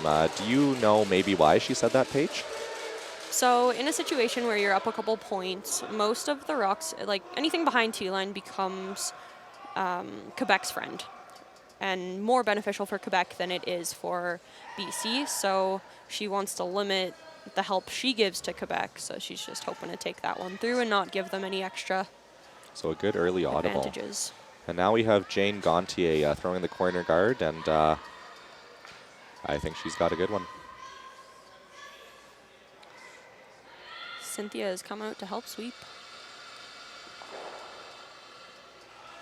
And as if there was ever a doubt, Jane Gontier continues her excellent game by establishing that corner guard in a great position. Yeah, great depth, too. Like I said before, when I'm forming my dream mix team, she's getting the call. I'm out.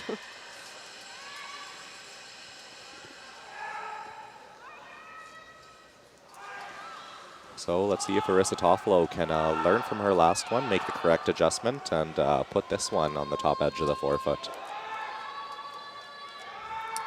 Looks like a bit of an over-adjustment. A little bit light, hey? Yeah. And that's an interesting one, because you oftentimes see that in curling too. You oftentimes miss by a wide margin on your first one, and then it's really how you respond with that second one. So I once had someone say to me, there's two types of people in this world. There's over-adjusters and there's under-adjusters. And to kind of know your tendencies in situations like that really helps you, especially in games like this, I think. Yeah, definitely. Specifically with a shot like that, if you know you're an over-adjuster, just like knowing that kick harder than you think. Yeah, dial it back a little bit. Yeah. And on the flip side of that, if you maybe fit into the other category, into the under-adjuster category, then it's maybe making a little bit more of a adjustment than you think, right? Yeah.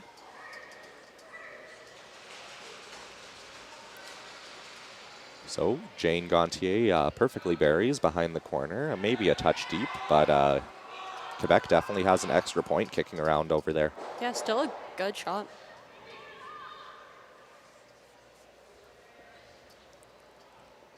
Hannah Lindner throwing second rocks for the BC team. Has a free shot at getting shot around that center guard, just put in place by her lead.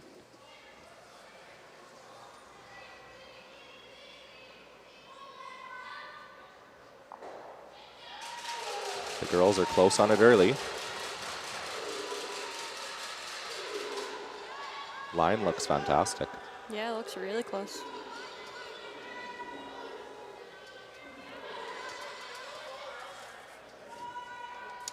Are they going to drag it far enough? Pretty close. So, interesting fact about Hannah Lindner. She got a silver at juveniles in 2015 and silver at BC U-18s in 2017. So this is also her first trip to nationals. That's always a cool thing. Sometimes we feel like there's a lot of good players in our province, and it seems like they've always kind of been one win away. So definitely after getting a couple silvers, it's really cool to get that first big win, hey? Yeah. Feels nice to finally beat the silver medal. I haven't quite done that yet. Me neither, Karsten. Me neither.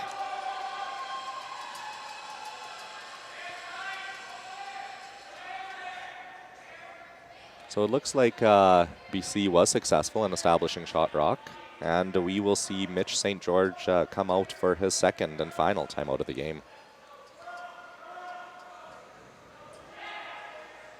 He'll make his way down to the other end of the ice to look at what the house looks like from that side. What do you think are some options available to the Quebec team at this time, Paige? They could try to roll off of that tight guard that BC threw over and maybe clip the other one on the way, or you can just try a little tap on it, or I'm not sure. What do you like? Would you ever consider maybe just coming around the corner guard again? Yeah, you can definitely get shot out of that, so that would probably be a pretty good shot. That's what I'm kind of thinking. You can get shot under the corner guard at this point in time, right? And even if BC doesn't decide to address it, maybe they elect to play a tap, maybe they elect to play a come around. Those two rocks in the front of the house are quite close together, and there should be a fairly straightforward double opportunity or a double peel opportunity. And if things play out in that sequence, then all of a sudden you have a situation where BC would be sitting one in the middle, and Quebec has a couple around a corner, and that's always a little dicey. Yeah. No, that's a really good point. Does I not. also think that's your easiest shot available to Quebec on the sheet at the moment. Definitely.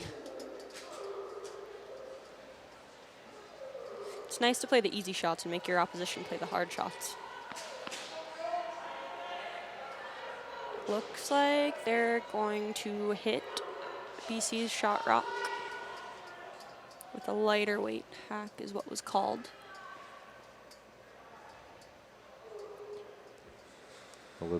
Elizabeth Sear delivering her first rock of the end. The call early is to sweep. I do believe that with some good brushing, they can hold this straight enough. Looks really close. And that's a fantastic shot by Elizabeth. Yeah, that was great. What do I know, hey? Called it, she made it.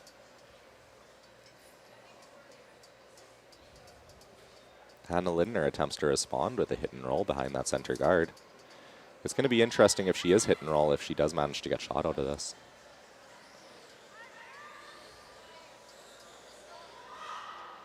Yeah, Quebec will be put in like a very similar situation to the one that they just had a timeout about. And she does hit the rock, but Quebec is still shot. I'm not sure if I agree with this page. No, I definitely like coming around the corner again. I just feel like it's still early in the end, right? You have 5 rocks left to come. Your opposition has 4 rocks left to come, and I'm not sure you want to be playing in the middle this early. No, you're definitely gonna make BC play more to the middle with this as well, and you're gonna cut down your scoring area. Looks like they're perhaps a little tight to the guard. Yeah, it'll be close. They might just squeak it by. Love kiss. And despite taking the guard, they still managed to get shot from the top part of the house. Yeah, so currently sitting 2. Ended up in a pretty good spot, actually. Yeah. There's no hit and stick available to get shot.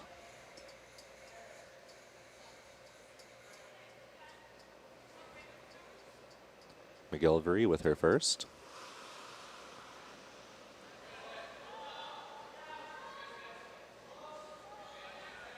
Her outturn is definitely a little bit straighter than everyone else's in-turn. Yeah. And beautifully executed. Yeah, that blocks their path to the corner guard.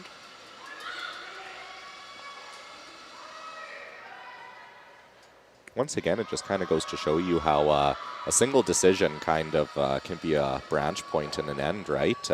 If the call one shot previous had been to the corner guard, then all of a sudden you're not forced to play into the middle for the rest of the end, right? Yeah, I'm very doubtful they're going to have a chance to use that corner guard again this end. Which is kind of unfortunate because you put it up there to use it. I think we all fall victim to that sometimes. We throw the corner Yeah. guard, but maybe don't utilize it as much as we should. Unfortunately, comes up a touch light, and it's really close for who's second shot between those two. Yeah. The consensus on the ice seems to think that it is Quebec.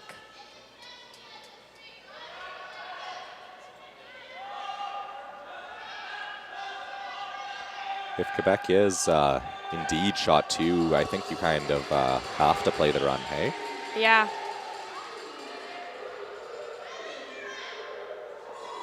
Caitlin McGillivray has some strong thoughts on it. She agrees with you. Especially considering the fact that BC does have a 2-point lead. You can't try to solve your opposition sitting 2 with a draw. Yeah. She has a really great shot shaping up here. Looks really close. And Caitlin McGillivray convinced her skipper to play the run back, and she sure delivered on it. It's a really great shot. That was a really good shot. I guess the only thing is now there is a bit of a stagger on those 2 reds. It's obviously not going to be an easy shot, but if Quebec can successfully come around those Yeah, BC might have a tough time responding, hey? And I do believe that the stagger goes over top of the yellow one at the back, too. I think so. I don't think... It's a tough port to navigate, but I think it's possible. A really good come around by here could still put that 3-ball in play for Quebec.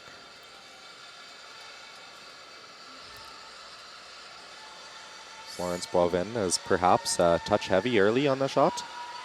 Yeah, it's hanging out there. I do believe she is going to crash on the red.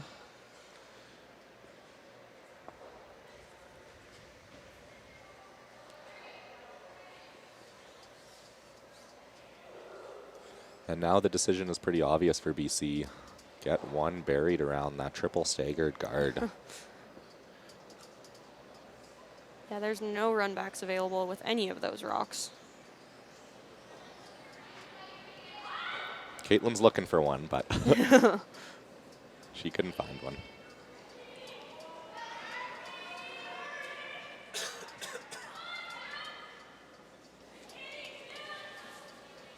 So Kayla Bushy has had some fantastic draw weight this game, so let's see if she can sink another one in behind there.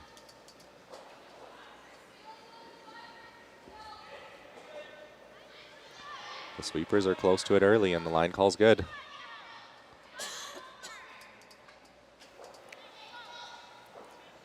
Looks like this one's hanging straight a bit, hey? Yeah, it looks very similar to how straight Quebec's rock just went as well. This is something, too, you often see on arena ice as games progress. You have a couple sheets finish off. Perhaps you have a couple less bodies out here, right? The temperature could get maybe just a touch colder, and when it gets colder, ice tends to become maybe a little bit faster and a little bit straighter, and I think that we are definitely seeing those draws, at least on that outturn side, have straightened up significantly. Yeah, we haven't really seen an over curl in a while. Yes, that's on that outturn. Very good point. Cynthia will try and play the hit and roll, I think. Yeah, if she gets a good hit and roll here, it's still danger bay for BC. Yeah, they're going to have to play a really good freeze. A good hit and roll, and she could get right and back into this game with a couple points. Be a big 3 in this end. I would expect the spot to be pretty straight, considering all the hits, draws we've just seen. Yeah, me too. The sweepers are close to it. Looks like they're playing... And she does manage to get the roll inside. Yeah, it looks like you can only see a little bit of that rock. Perhaps teasing her opposition. Yeah. These ones are always a little bit scary to throw, hey? Definitely. You can see a piece of the rock, but definitely not the best thing to look at. No. If she does manage to skinny by that guard, it does look like that yellow will go in the direction of the other yellow. So perhaps a really nice finesse weight double or a hit and roll could take this end away. Yeah, and then if they do end up making that double, Quebec will be looking at quite a few bundle. red rocks in the rings. This is a really big shot from Kayla Bushy.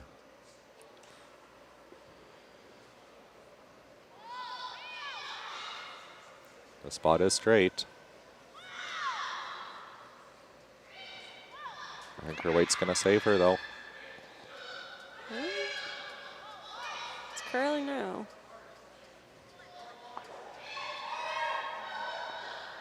And was that ever a fantastic hit and roll, hey? That was a great shot. Kayla Bushy once again saves the day with a fantastic last rock, hey? Yeah. What was looking like a multiple point score for the BC girls, this for the Quebec girls, this whole end has maybe changed tune a little bit. Do you think that Quebec still has a shot available to them for 2? Oof. Not really. Like, I think you could try and play the angle and hopefully roll for shot, but it's... If you make the double and you make the double across the face, It's close. I do believe your shooter will roll in far enough for shot rock. Yeah. It is a tough shot, though. I think you got to try it at this point, though. The multiple score is quite big here. That's true.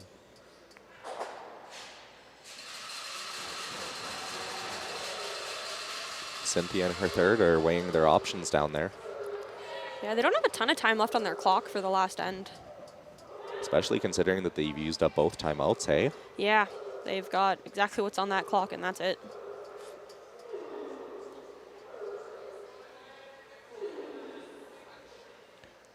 So the Quebec girls are at 3 minutes and about 2 seconds right now.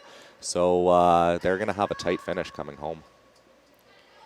And BC's at 4 minutes and 37 seconds, so they have a fair amount more time than Quebec. And one timeout left. Yeah. Cynthia Last George with a huge last shot to maybe grab a couple here. They're off it early. She looks really close. Is this going to come up enough? Just a touch too thin. So that, after a great last rock by Kayla Bushy, we have one more BC stolen point sitting on the board. Yeah, Kayla Bushy's been playing really great, specifically with that 8 rock. Yeah. It's a funny thing, actually. I once had a coach say to me, I feel like I've said this a billion times already this game, but I once had, I actually think it wasn't a coach, it was a former player, said something to me, and they were like, if all you did in curling was make your last rock as a skip, you would win a lot of games, and you would curl 50%. It just goes to show you the importance of really clutching up in those big moments with your last rock. Yeah, I think it might have been your sister as well who was discussing with me how, like when you're doing statistics and stuff like that, your rocks are worth even percentages. But in the larger scheme of things, if you missed every first shot and made every second shot, and you, like as you said, you're only curling 50%. But I don't think you're going to lose too many games. No. If your skipper's always making their last one. Exactly. So it's like, should it be worth more? But it's still just one rock. So the BC girls head into this game with a bit of a comfortable lead. They are up 3, so looking to play some defense this end, but is a 3-ball for Quebec and possibly a tie game out of the equation, Paige? No, not necessarily. You just got to see Quebec string a few good shots together, and it's definitely possible. Does the 5-rock roll help them out at here? Sure does. We have yet to see a multiple score in this game, though. That's true.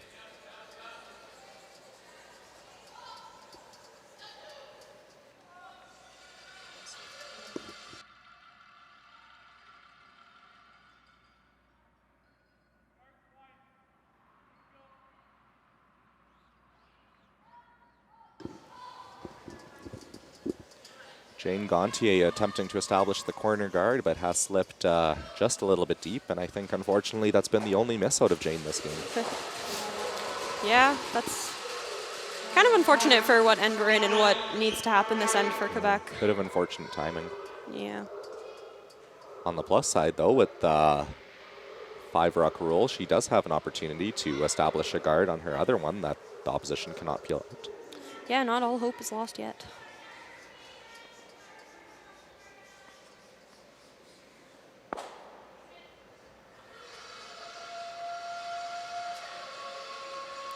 So Arissa Toffolo has successfully peeled that one out. And Jane Gontier looks to establish that corner guard once more. Yeah, this is where the 5-rock rule really helps because she does have another chance, and BC still won't be able to peel this rock out if she successfully makes a guard. Looks like her weight is better on this one. Is this one going to stop in time?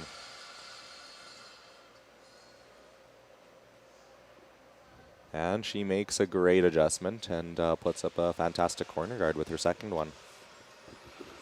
Yeah, that's a great corner guard. Hannah Lidner. This is my favorite shot in curling, personally, when you get to just throw one through. I love throwing these. It's tough to miss them, hey? It's very tough to miss them. It's a really relieving feeling.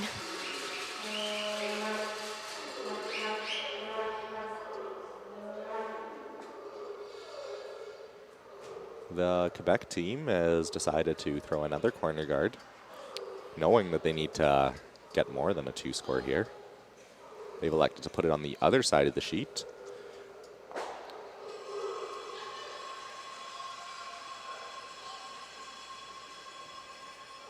It looks like this one has a little extra bit of steam on it. And it will just slip onto the rings. Yeah. Oftentimes we see that, Paige. We're in the back half of a game, and it almost seems like it's a little bit faster to the corners than it is to the center. Do you have any insight as to why that might be?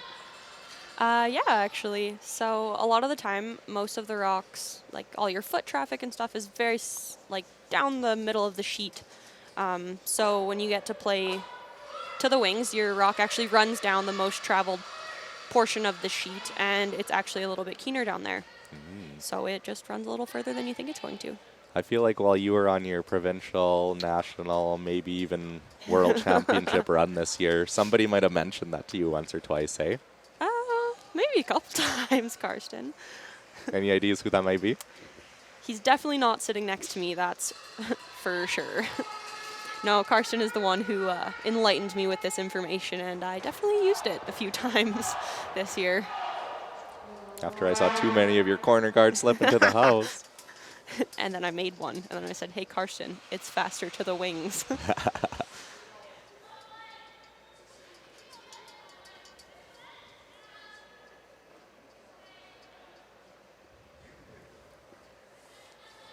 So Caitlin McGillivray with her first stone here, attempting to peel off this Quebec corner guard.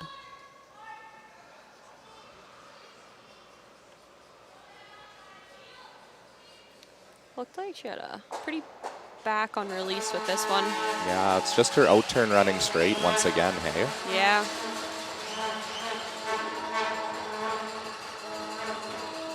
A good thing for them to debrief after this game is just that tendency, right? And I feel like the most effective post-game debriefs are really the ones where you go over and it's like, okay, what were you seeing from me this game?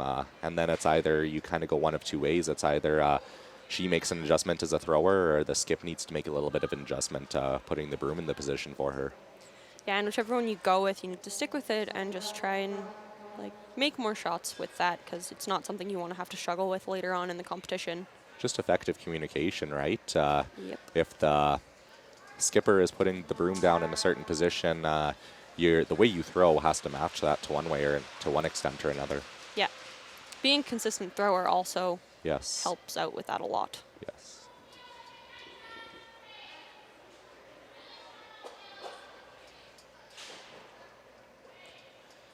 Caitlin McGillivray attempting to make up with her last one. Do you think the jam is in play in the back with that red one? I kind of do, actually. Is she calling for the straight pick on the one in the house, or were they trying for the peel? I believe the one in the house. All right. I really think that jam is in play. I think she's got the top one, but... Then the jam isn't in play, but maybe on another one. Slight mistake by Caitlin McGillivray has perhaps opened up a last-ditch hope for the Quebec team. Yeah. They have a rock in the house. They have 2 guards up. What was seeming like a seemingly straightforward end could come to an exciting finish here. I really like this call to come around the corner guard. Me too. You threw it, you may as well use it. And then it's going to be quite a large decision for the BC team. Yeah. This game is also the only one left out in the arena at the moment. Looks like she has a really nice shot coming down the ice here.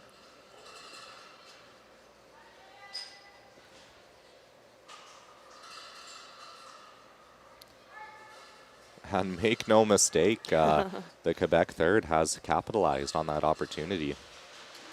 Yeah, Florence coming around both those corner guards very well. Interesting to note that the Quebec team is only going to have 1 minute and 33 seconds to throw their last 2 rocks of this game.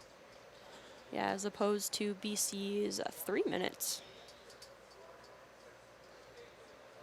A good hit and stick here by Kayla Bushy will leave BC sitting 2. But a rollout could open up an opportunity for the Quebec girls.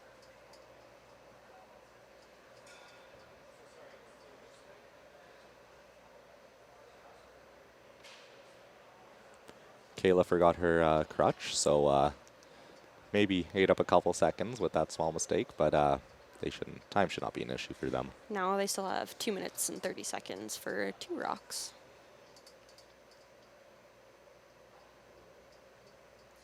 It's crazy how much quieter the arena gets when you're the only game out there, hey? Yeah, it's a bit of an eerie feeling, honestly.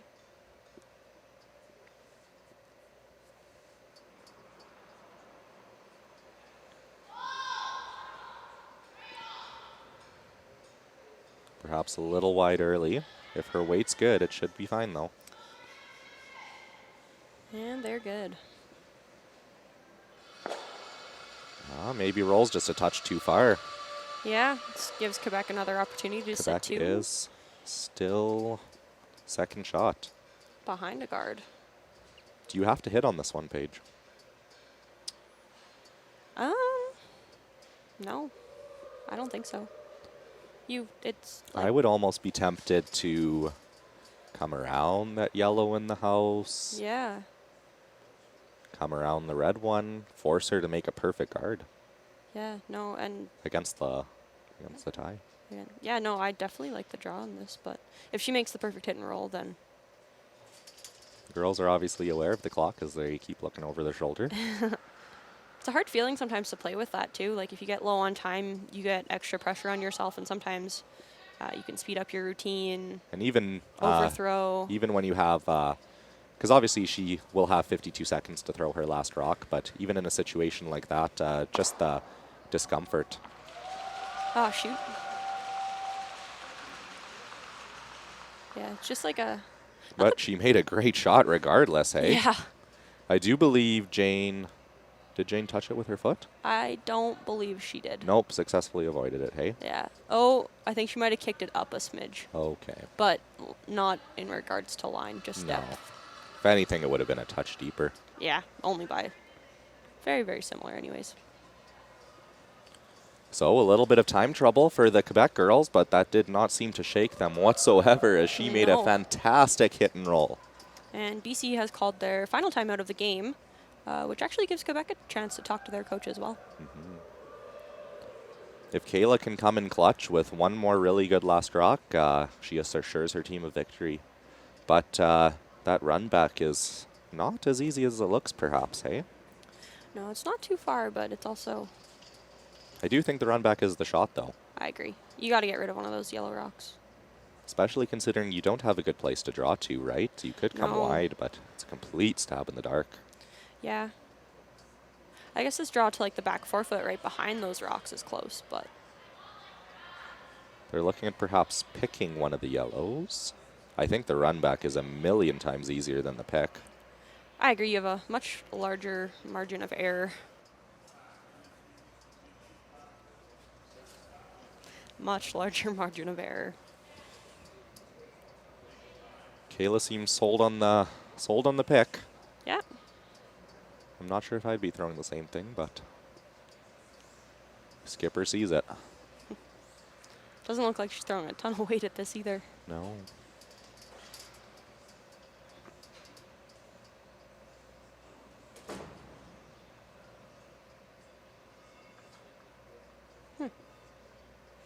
Well, I guess we'll see what happens. She's delivered a lot of. Kayla's seen the light, hey? The thing I don't like, though, is that she's calling the shot from the other end and icing herself from the other end. Yeah. Like we discussed earlier, like coming back to reset yourself is important. See if it affects her at all.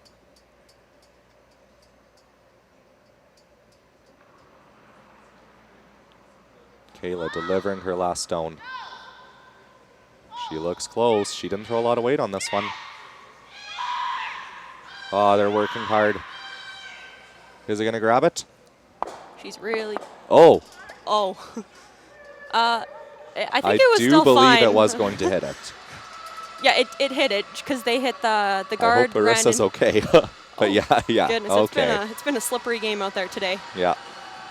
All right, well, for some final scores and after the exciting finish to this game, on the boys' side, we have Northern Ontario beating Nova Scotia host 9-3, Alberta beating Saskatchewan 7-3, New Brunswick beating Alberta host 9-4, Quebec beating Northwest Territories 9-2, and BC beating Manitoba 6-5.